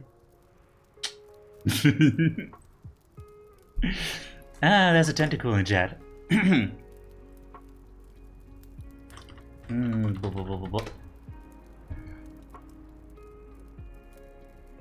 Okay. Thinking I'm an okay person. Going to the beach, losing weight. A day with nothing to do, having class reunions. Going ice skating, going sailing, traveling abroad on interstate or within the state. So, traveling. Physically. I actually think that voice was less sexy than the usual voice, yeah. It can happen that way. As I Google for cringy pickup lines, okay.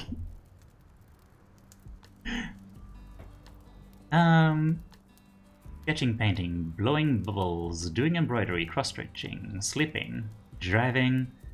Also, thanks, Connie. I'll take that as a compliment. Driving, entertaining, going to clubs.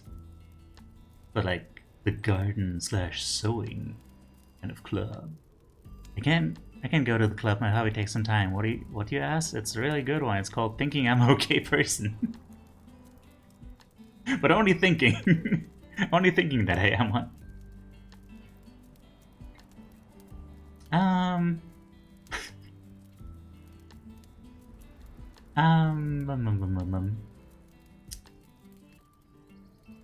What the fuck? Driving, entertaining. Entertaining the notion that I'm a good person. It takes years of therapy to successfully think I'm an okay person. Aww. Well, I'm glad you got there eventually. I had to change the place 76 as 69. Loading. I mean, also 52. Instead it's sleeping. Aw. I mean, nice, I guess. Going bird watching, thinking about getting married. Not actually getting married. Singing with groups, flirting, playing musical instruments, doing arts and crafts, making a gift for someone, buying CDs, tapes, records, watching boxing, wrestling, planning parties, cooking, baking, going hiking, bushwalking, writing books, sewing, Didn't we already have sewing? Buying clothes. Which is just shopping again. Working. Going out to dinner. Discussing books, sightseeing, gardening, going to the beauty salon. Early morning coffee and newspaper. Playing tennis, kissing, watching my children play. Thinking I have a lot going for me.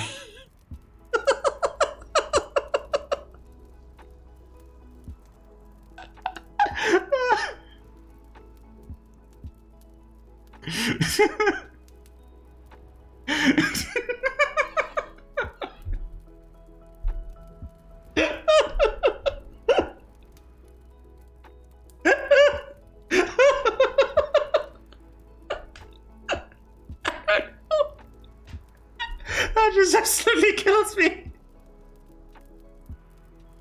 Just... You can't but think. Your laughs make me sleep. Oh, I'm glad.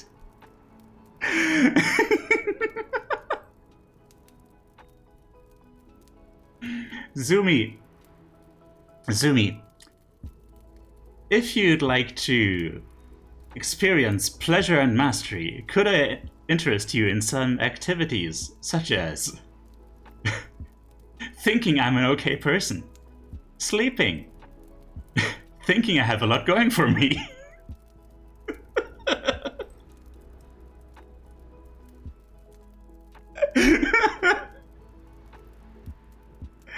Oh god. Going to plays and concerts, daydreaming, planning to go to college or university. How to overthink. We had a sewing club. Oh, that does sound pleasurable, not gonna lie, yeah. Sounds like a great change of pace. I'm a black belt master in thinking, hell yeah.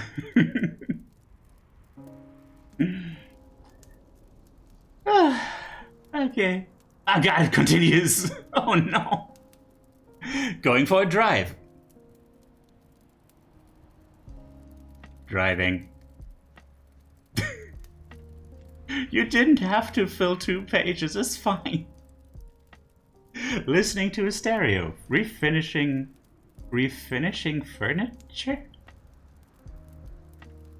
Oh, like a finish. Okay. Okay, I get it. Did you just think of that? Yeah, that's how you can tell they're a master. When I daydream, when I realize my daydreams are fictional. Aww.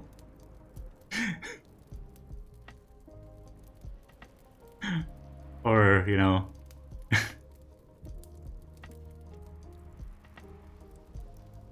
Connie went daydreaming.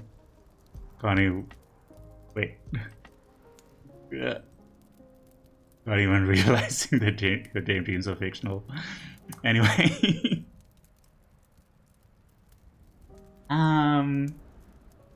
131, oh god. Thinking I did that pretty well after doing something. I mean, that one is fair. That one is fair. That is like a big part of CBT. Cognitive behavioral therapy. Is like, you know, reaffirming that something that you did well was actually done well, you know, not just sitting there and moving on, but like actually being like, hey, I did that well, it's no ifs and buts about it. 178, thinking I'm a person who can cope.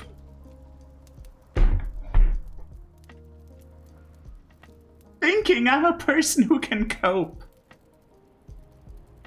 The thinking makes it sound so much like it's just fictional. Yeah.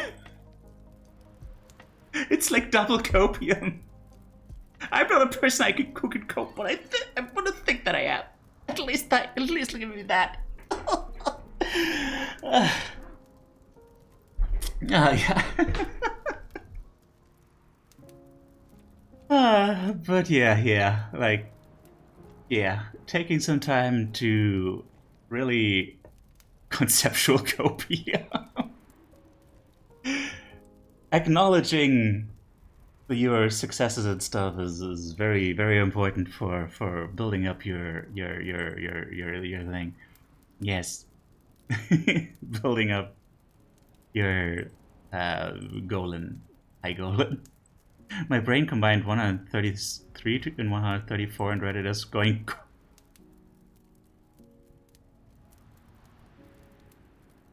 Going right.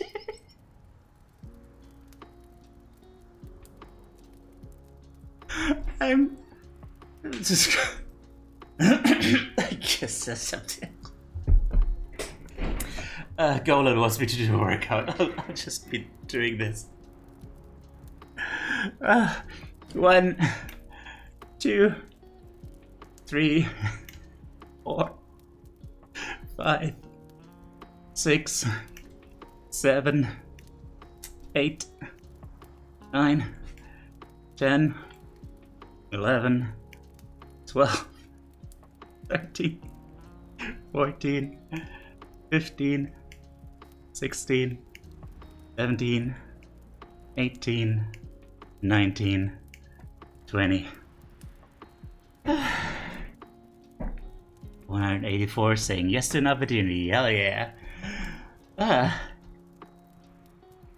Okay, so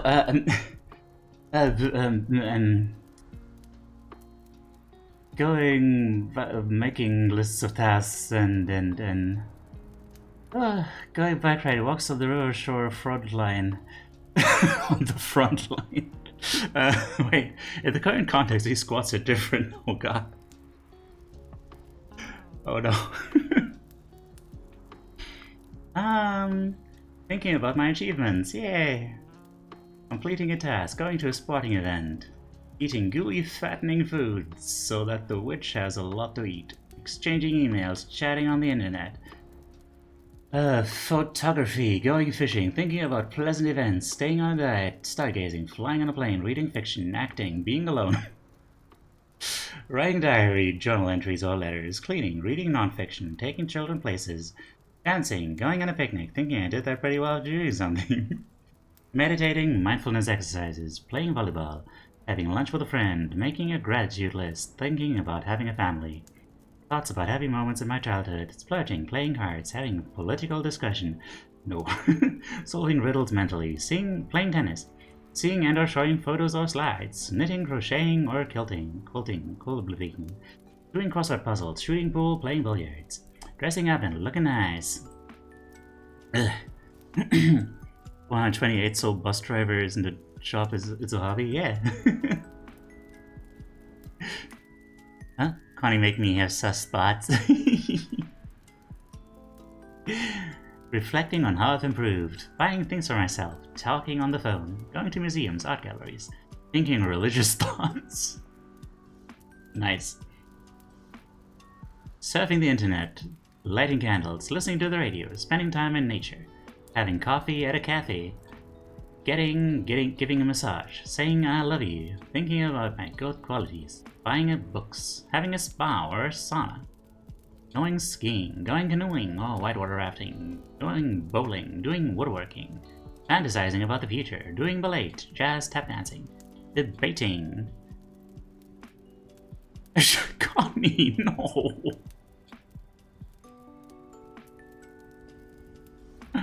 Connie, no.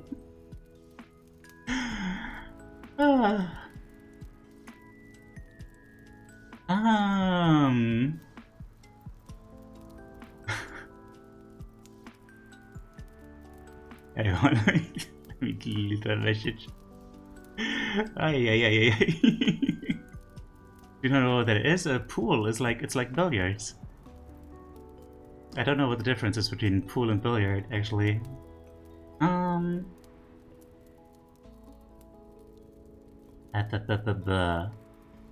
Woodworking, debate. What is billiards? There you go. It's like, is this thing? The thing where you shoot the balls in the holes with a stick. Yeah. Yeah. What hobby things did you always like to try but haven't done so far, and why? What hobby / things did you always like to try but haven't done so far?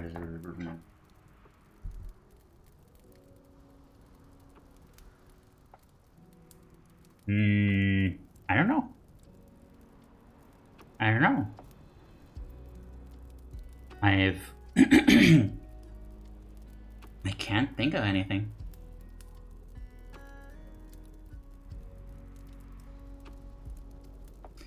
I knew the term pool for that, but I didn't know you shoot it. I mean, you do a thrust and then the thing goes boom, you know? We have another hobby. Thinking about hobbies, yeah. Debating, playing computer games. Didn't we already have video games? Oh, whatever. Having an aquarium, just having it. Erotica. Going cockroach. Thinking about becoming active in the community. But not actually doing it. Trust? Yes. Doing something new. Making jigsaw puzzles. Thinking I'm a person who can go. Playing with my pets. Having a barbecue. Rearranging the furniture in my house. Buying new furniture. Going window shopping. Saying yes to an opportunity. The game where you put balls in the holes, he says, so 90% of balls. I mean, but yeah, but like with a stick.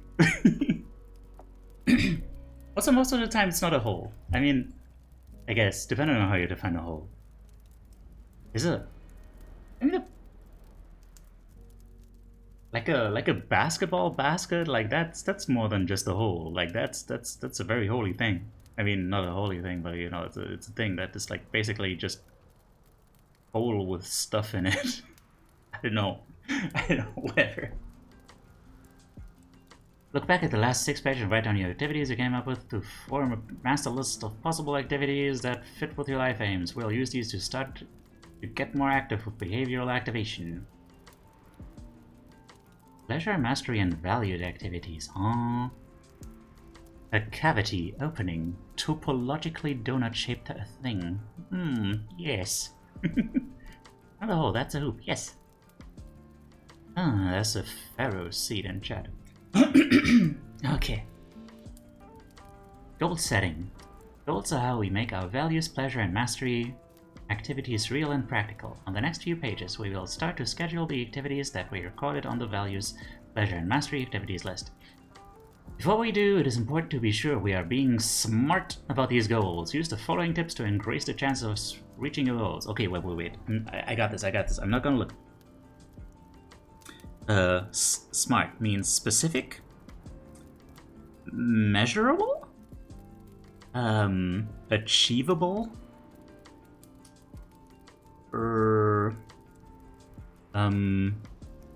what was the R?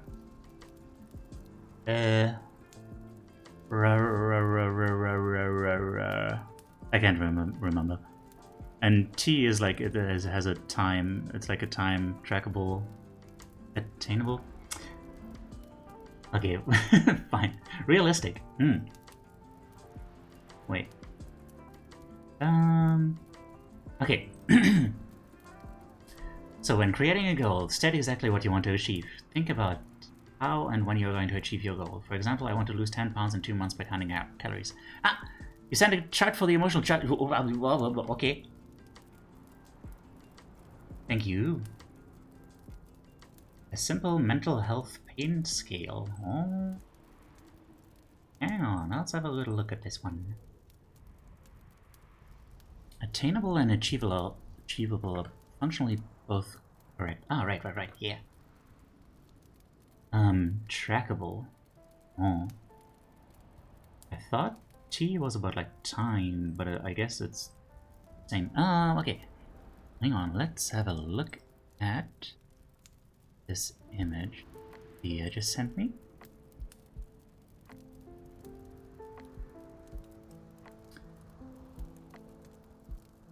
One, everything is a-okay. There's absolutely nothing wrong. You're probably cuddling a fluffy kitten right now. Enjoy. 2, you're a bit frustrated or disappointed, but you're easily distracted and cheered up with little effort. 3, things are bothering you, but you're coping. You might be overtired or hungry. The emotional equivalent of a headache. 4, today is a bad day or a few bad days. You still have to have the skills to get through it, but be gentle with yourself. Use self-care strategies. 5, your mental health is starting to impact on your everyday life. Easy things are becoming difficult. You should talk to your doctor. 6. You can't do things the way you usually do them due to your mental health. Impulsive and compulsive thoughts may be hard to cope with. 7. You're avoiding things that make you more distressed, but that will make it worse. You should definitely seek help. This is serious. 8. You can't hide your struggles anymore. You may have issues sleeping, eating, having fun, socializing, and work/study. Your mental health is affecting almost all parts of your life. 9. You're at a critical point. You aren't functioning anymore. You need urgent help. You may be a risk to yourself or others if left untreated. 10. The worst mental and emotional distress possible. You can no longer care for yourself. You can't imagine things getting any worse. Contact a crisis line immediately. Yeah, this is very similar to... This is very similar to the way I described my stress scale at when I had to keep a journal like this at a clinic when I was an inpatient. Yeah, like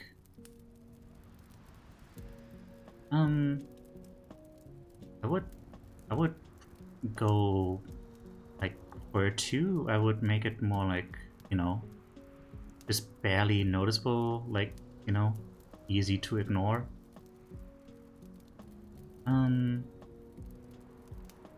But yeah. And yeah, 5 is like the turning point, like, okay, no, I'm not okay anymore. This is not great. Alright. I mean, obviously this can't be used for like one-to-one for this purpose, because 5 is supposed to be like a medium thing, but that's something to work with, yeah. Well, thank you very much. Alright, everyone, have a good look at this, and then it's going down. Wait, nope, that was the wrong thing. Yep. Back down you go.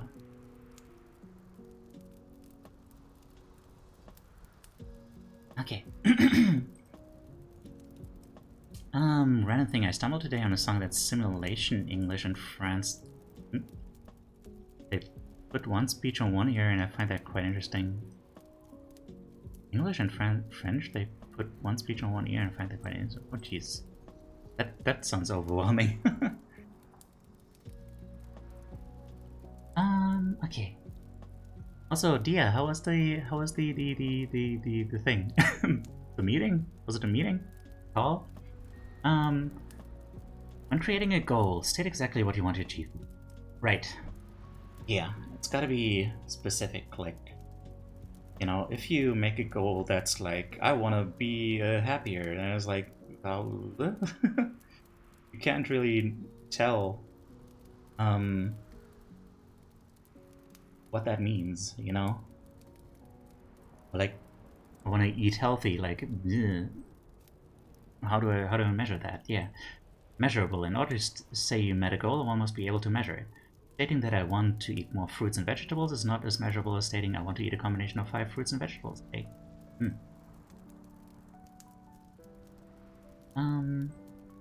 It's also made to have a similar rhythm and pattern, so it melts into one, but kind of not. Interesting.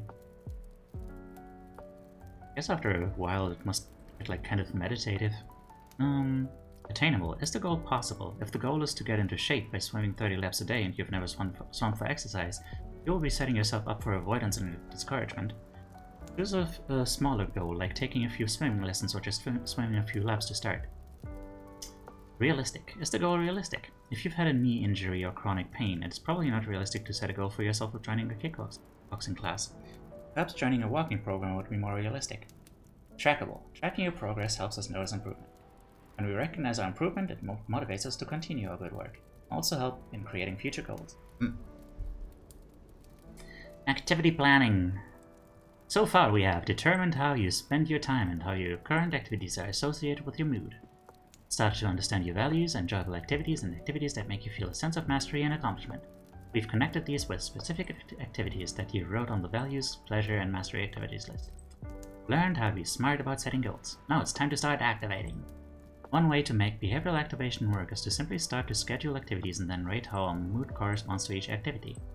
Use the chart on the following page to choose some activities with which to start. You'll check the ones you complete and then rate your mood during the activity. Okay, so in this case, like essentially the same sheet as the one that you use to track your mood. But you're kind of reinforcing that the thing that is supposed to make you feel good actually makes you feel good.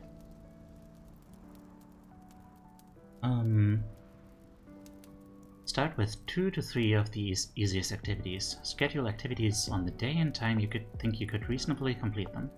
For example, if my activity is play with my daughter, I might enter that activity at 11 AM on Monday, 10 AM on Wednesday, and 9 AM on Thursday. Consider whether you are ready for a particular activity and consider any barriers.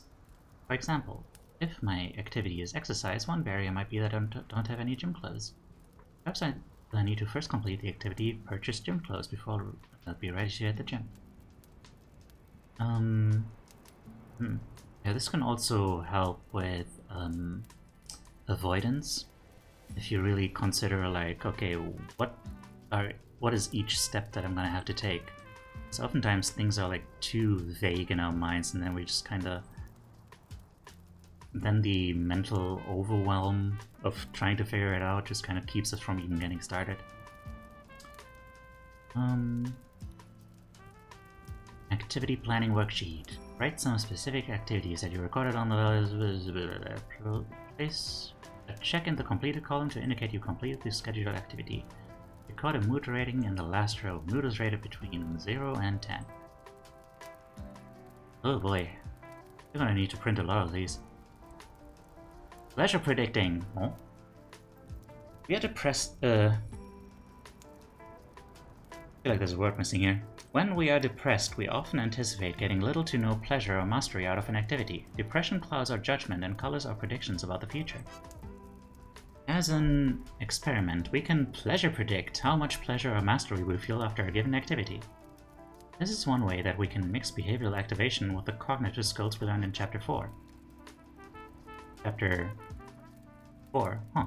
I guess that's interesting. So this is Chapter 5. This is page 24 out of Chapter 5. Meaning, maybe we should look up what the other chapters are. We perform a behavioral experiment, which means that we see what happens when we plan an activity, recording the data to see what we learn. People tend to learn that activities are more enjoyable than they had predicted. See what happens to you. Oh. We perform a behavioral experiment, which means that we see what happens when we plan an activity, recording the data to see what we learn. Okay. So you predict, and then find how it measures up against what you predicted. And hopefully find that it was actually more fun than you thought. Use the sheet on the following page to pleasure predict some activities this week. First, pick an achievable activity, especially one that you predict may not be enjoyable. Schedule the activity using an activity planning worksheet on the previous page. Fill in the form on the next page, recording your prediction before you start the activity on a scale of 0 to 10. Right after the activity is finished, record how much you actually enjoyed it.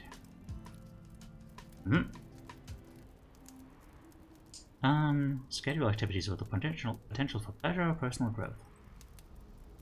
If alone, specify self. Do not put the word alone in this column. Oh. You can tell this was written by scientists. You know. Don't write alone. It's not an alone thing. You're not alone. Just by yourself.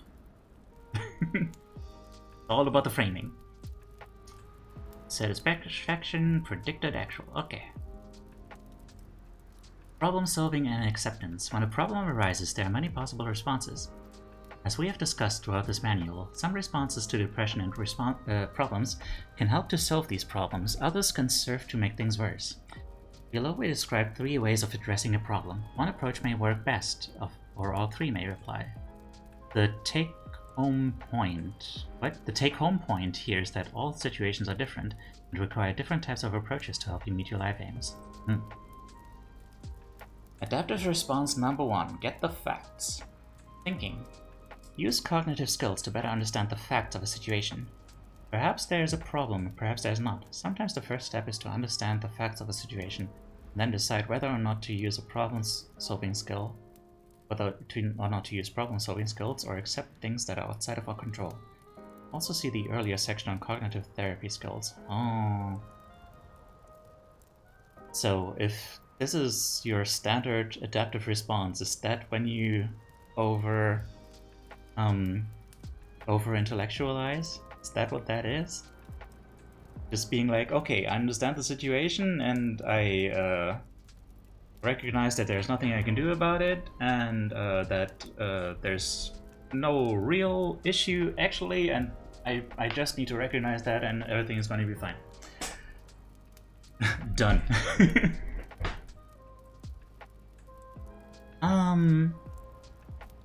Number 2, problem solving, actions and behaviors. Sometimes the best answer to a problem is working to quote-unquote solve the problem somehow.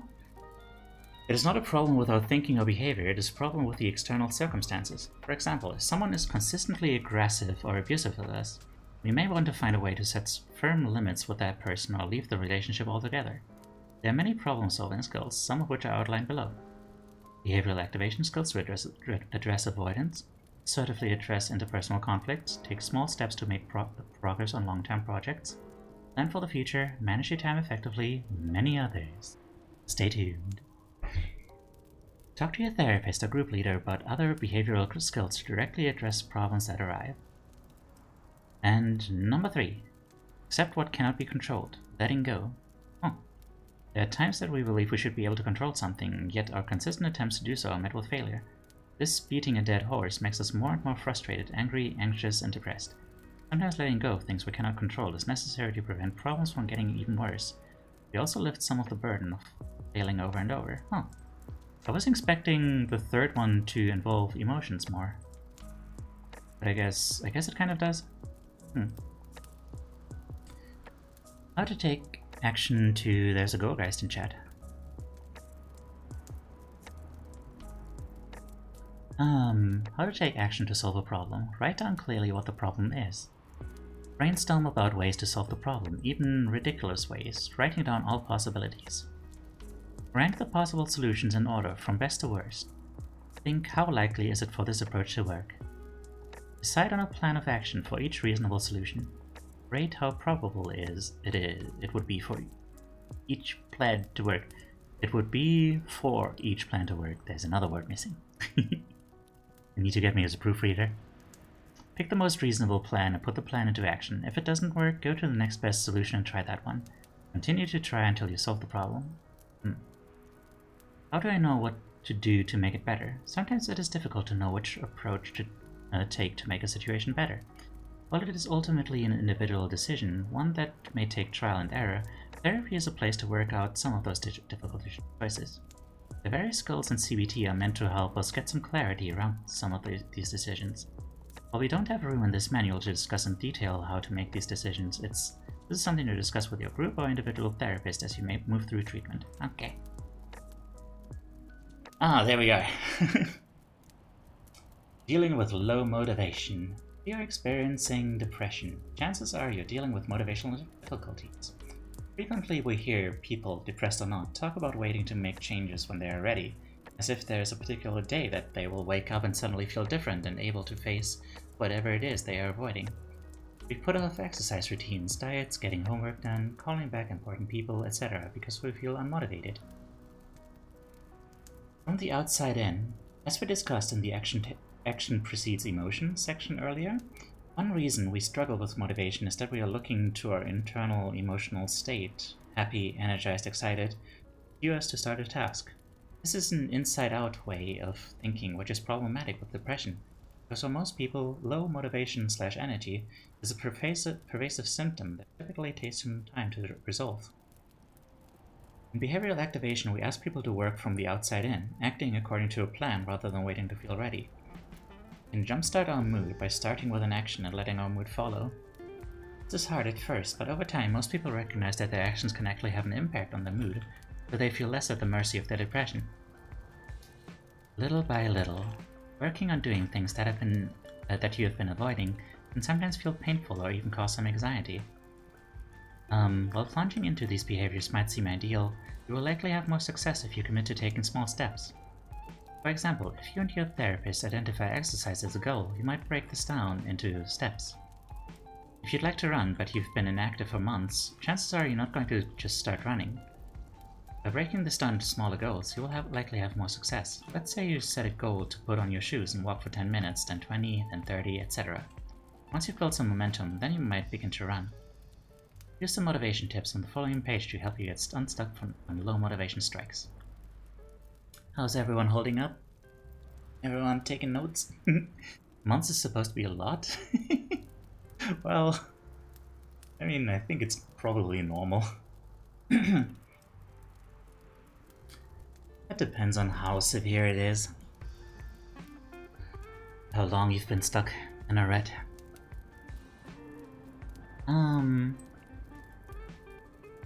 Okay, motivation tips. Been inactive for like a decade? Yeah, same. Been like 2 decades for me. Kind of. Well, depends. Well, not entirely. Keep it simple. Break it into smaller pieces. Do one thing at a time. Set realistic goals. Schedule activities at times when you are most likely to succeed. This is such a weird one to me. Like, I always get asked, like, oh, well, when is the time of the day that you're most alert and active and stuff? And I'm like, when I'm what?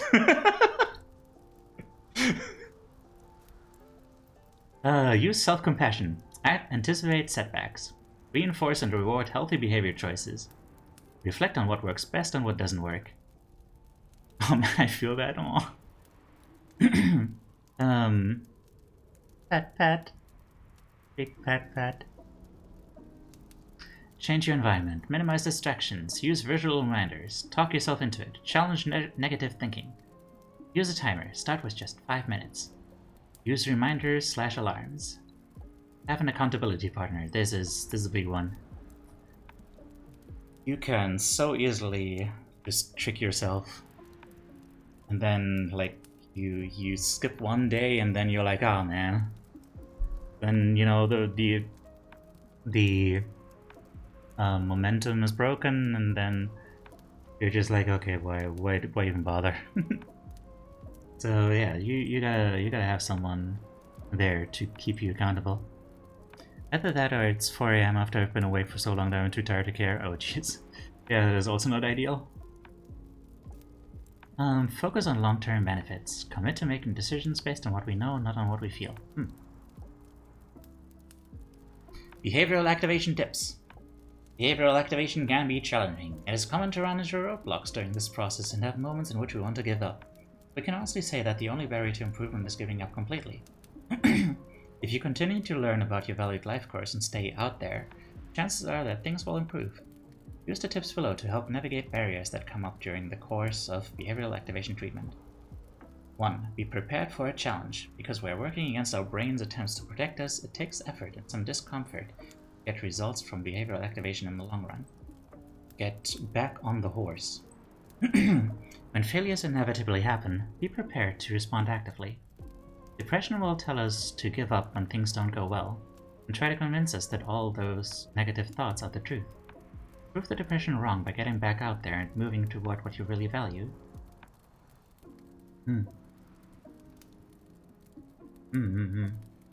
Is depression also just like, yeah, I mean, obviously, yeah, it's also just like an attempt of the brain to protect yourself, just like anxiety. It's like, don't try things because it's only gonna hurt you. That's why it keeps distorting your value judgment. Move one step at a time. Retraining the brain takes time, one small step at a time. Trying to move too quickly is a recipe for failure and disappointment, and overwhelms us so that we want to give up. 4. Address negative thinking. Go back and review the cognitive therapy skills chapter and continue to address the thinking that tries to keep us isolated. Especially address self-critical thoughts and develop self-compassion. Focus on the valued action, not just on symptom reduction. Gauge success. according to the extent that you're living a valued life, not whether or not you have emotions. While one aim of CBT is to improve mood and have fewer negative emotions in the long run, in the short run we must remember that emotions are a part of life, and we cannot get rid of them completely. But we can improve life and how we feel by moving toward valued actions. Okay, that's interesting. That reminds me of that pain scale and what we were talking about regarding how we perceive pain. Because you can feel sad, but like you can feel the same amount of sad, the same severity of sad. But if deep down you know that you are living a fulfilling life and you're aligned with your values, it's not gonna hurt as bad. It's gonna be like, yeah, it's gonna be a different quality of sadness. It's gonna be less like despair and more like, you know, grief.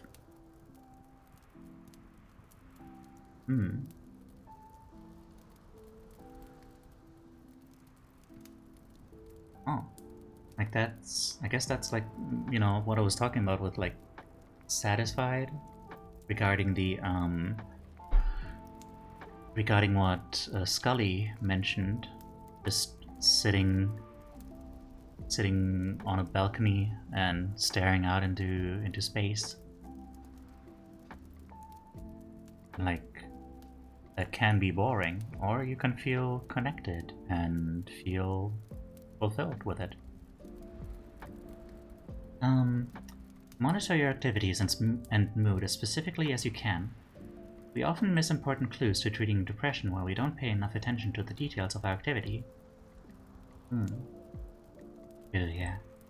Solve problems that could be leading to further depressive symptoms, and work to accept those things that cannot be solved, while continuing to move toward life aims to the best of your ability. Like Alcoholics Anonymous. Like, what was it?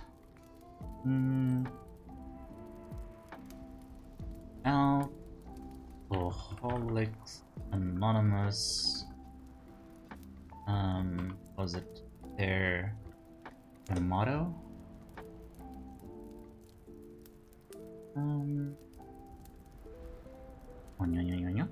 Where is it? Oh, there. Grant me the serenity to accept the things I cannot change, the courage to change the things I can, and wisdom to know the difference. Hello, Broily, how are you doing?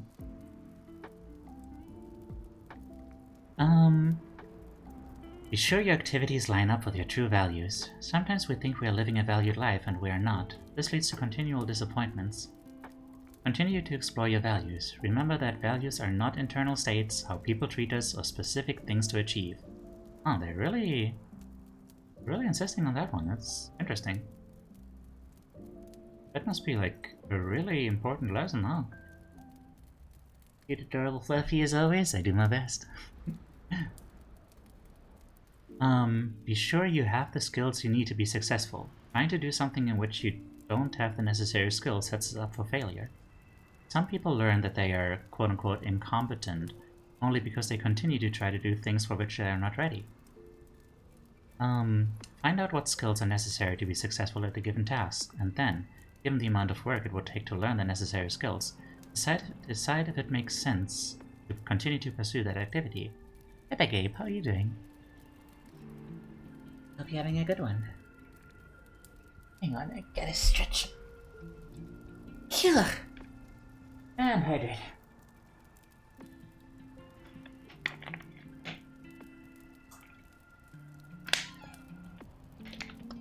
Did you have a good nap?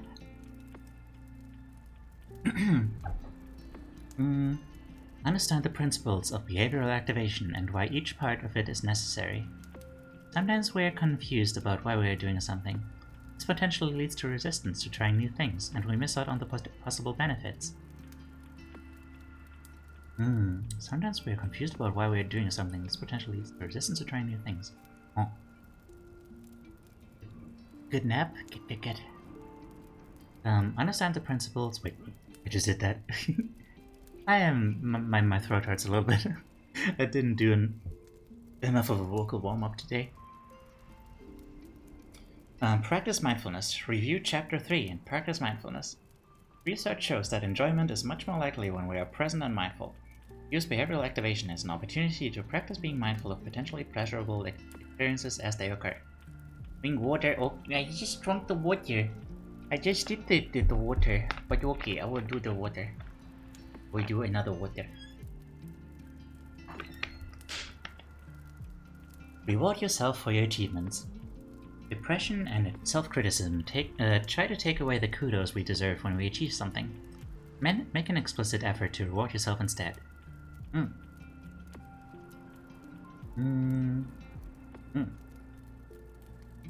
Yeah, that's what they were talking about earlier with like, I think of like that you did a good job and stuff, you know?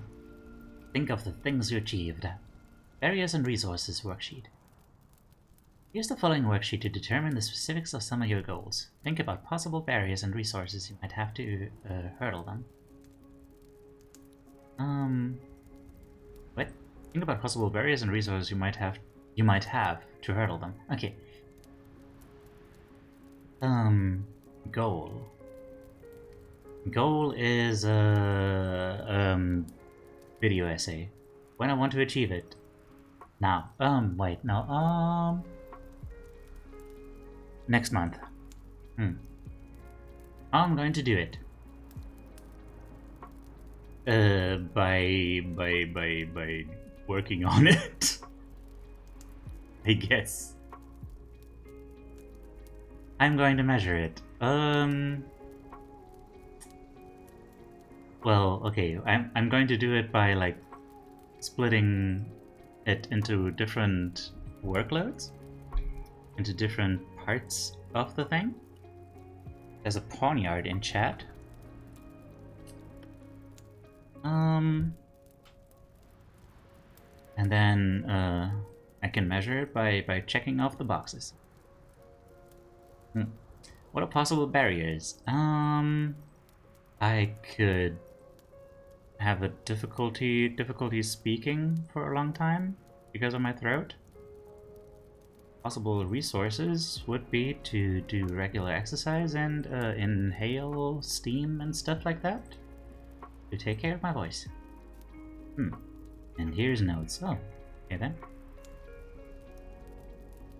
Alright. So, back to the thing we were talking about at the beginning. Although 3 hours are just over technically, but so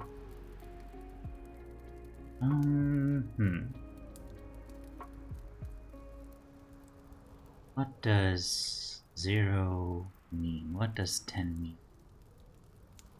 Let's see.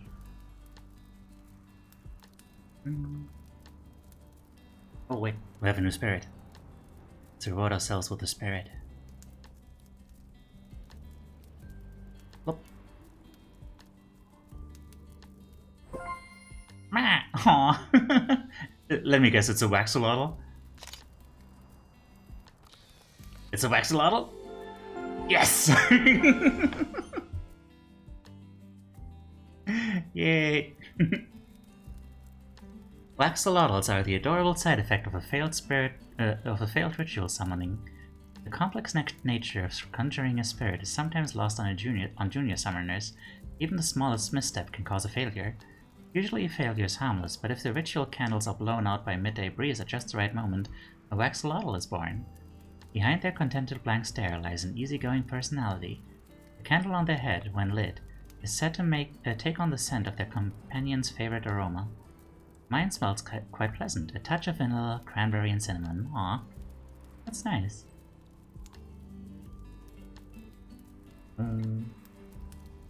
Okay. Wait, and another thing here. Wow. Yay. Nice. Okay. Where was I? Right.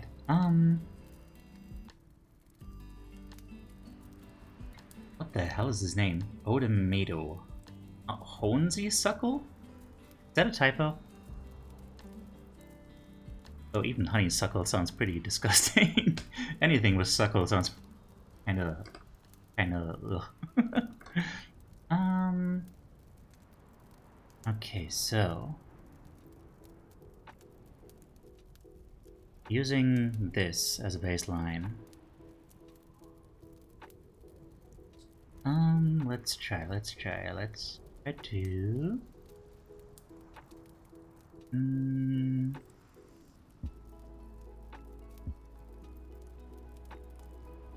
so 0.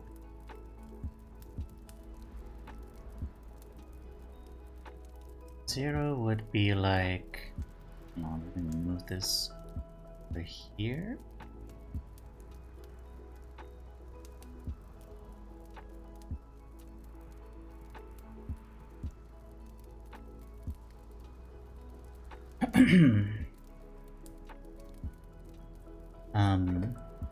Let's do a little outline first. So we have 0, 1, 2, 3, 4, 5, 6, 7. Oops. 8, 9, and 10. So 0 is the worst. Nothing is okay and everything hurts. 10 is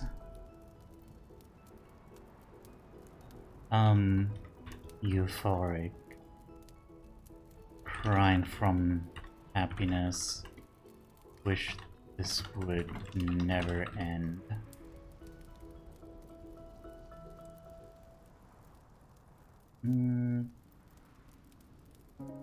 Oops. So in the middle of this is 5.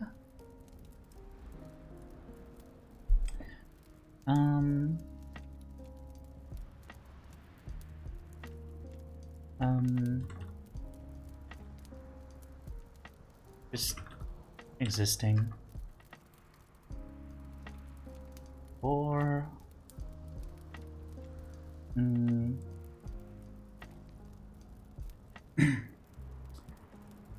Bitter, sweet, in a perfect balance.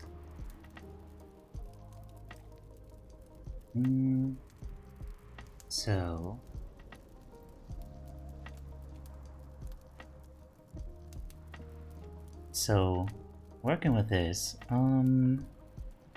we want it to be more like a bell curve. Like, we don't want to be too extreme.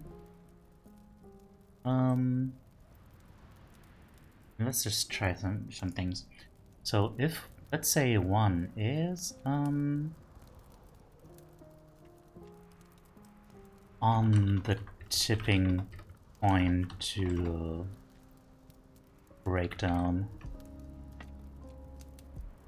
like one more bad thing and I'm gonna scream.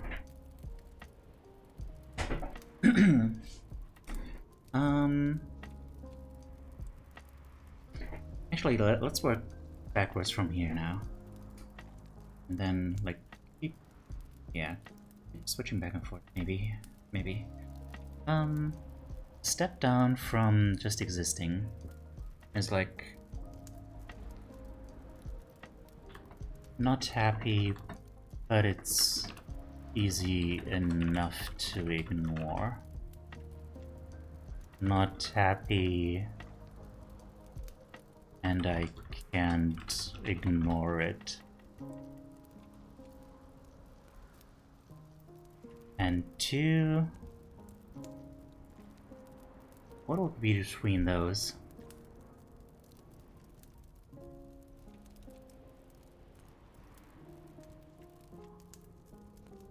straight up straight up unhappy. Is that helpful? Not happy and I can't ignore it. Straight up unhappy. Stuff sucks. Okay,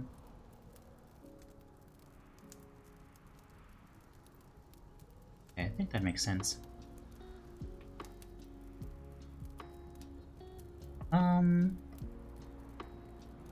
6, just vibing.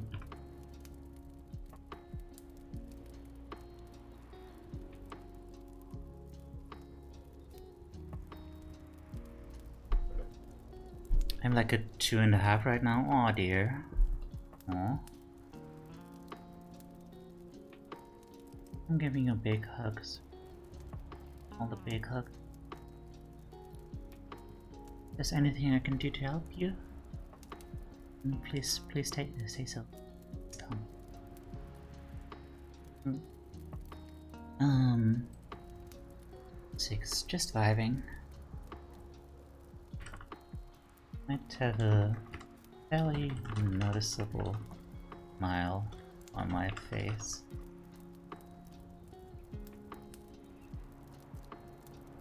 7. Okay, wait, what would be just below euphoria? Not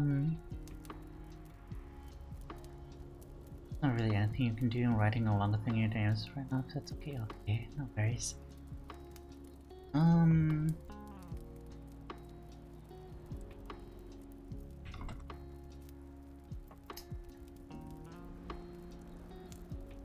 9. It's really hard to fill this one. Just vibing.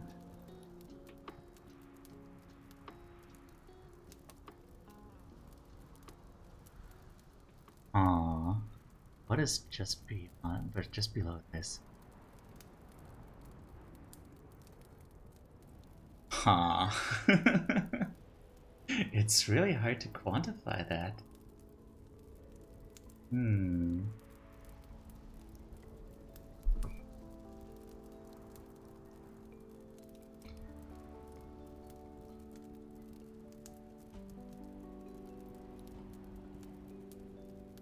Okay, what is above just vibing? Having a lot,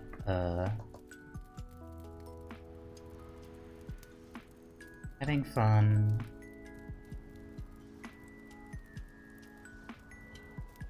Feeling pretty cozy. Like the equivalent to that would be 3. Can't ignore it. Having fun, feeling pretty cozy.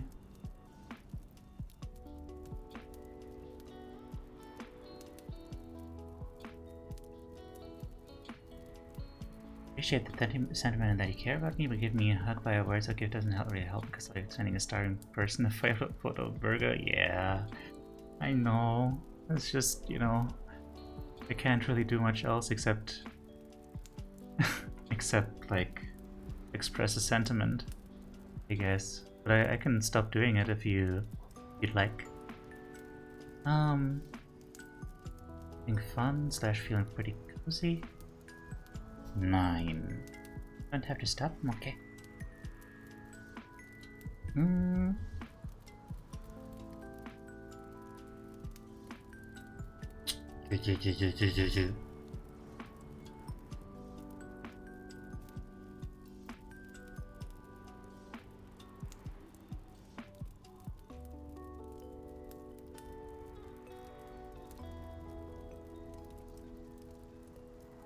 Having a good time, having a ball.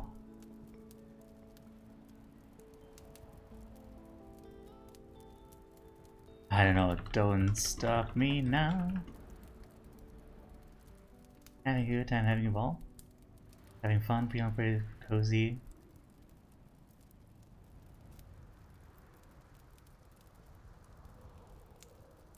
feeling great and fulfilled.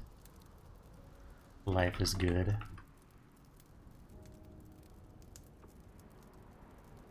I feel like that could be worked with. Let's try using that as like a work in progress. Unless anyone has any complaints about this one. Otherwise, yeah. Okay. Let's... Is it just me, or does number 10 seem less happy than number 9? Huh? I don't know. I'm still having a good time having a ball. I don't know. It's really hard.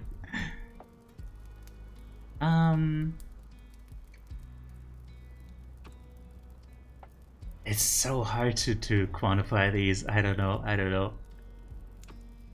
Euphoric is just like, I may be wrong, but crying and wishing it would never end indicates an anxiety about it ending at any moment. Ah, true.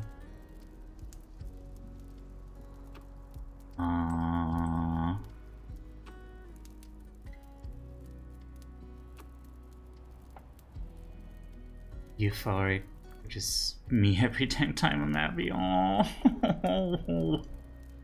Connie, I love you. Euphoric, crying from happiness. Okay, crying from happiness. We'll treasure this moment forever. How about that?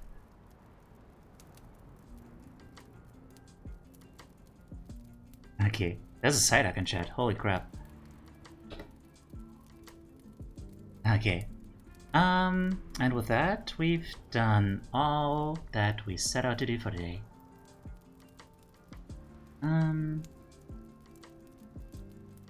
Cool.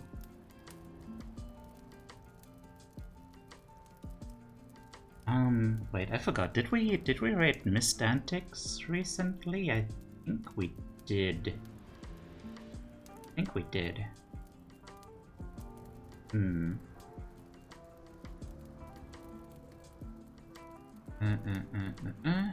on, let me check. Okay, 15 years. That's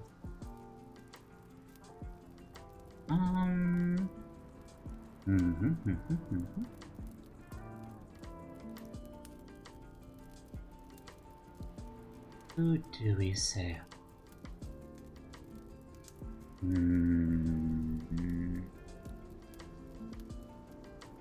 do we say I do? I don't know.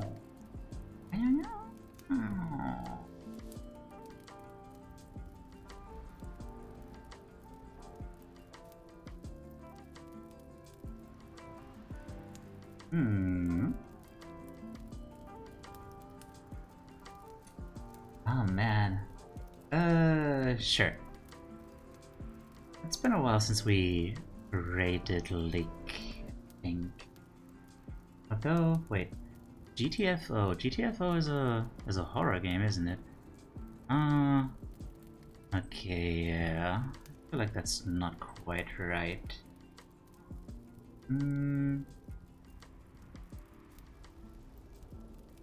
Or maybe? Hang on. It's just my browser sources. I haven't got all my browser sources yet. Can we beat the bread game? The heck? What is the bread game? You know what? Sure. Sure. I met this person briefly at TwitchCon. Let's say hi to her. Or them? Hang on, let's say hi to...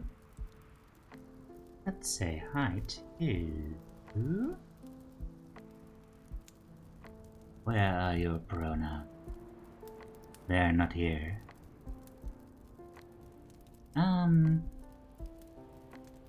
Or... Sure, let's do it. They're chatting, they're LGBT, they're having a birthday? No. But Chibi. yeah, sure.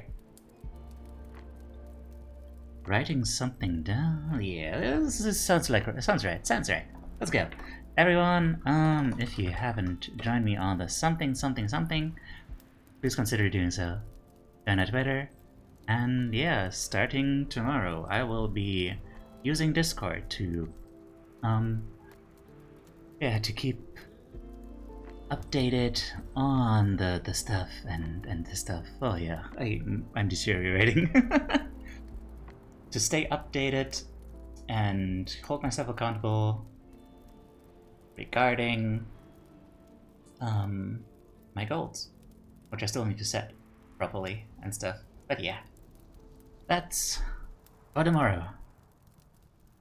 Yeah. Here's the raid message for subscribers, and here is the raid message for, like, non-subscribers, I guess. And yeah, let's raid Patrick Coral. Yeah. Wow.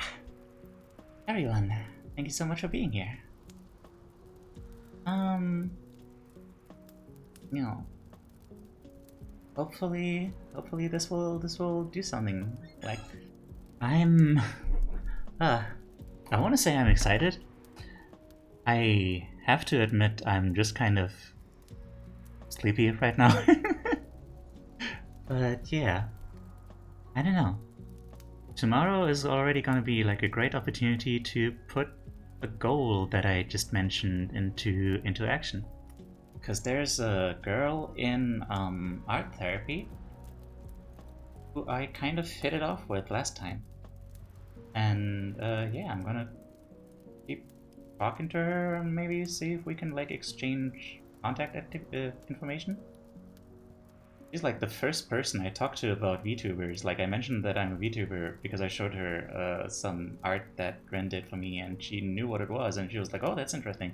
And I was like, "Yeah, and stuff." So yeah, it's cool. I'm gonna try to make friends in real life. Yeah. Wish me luck.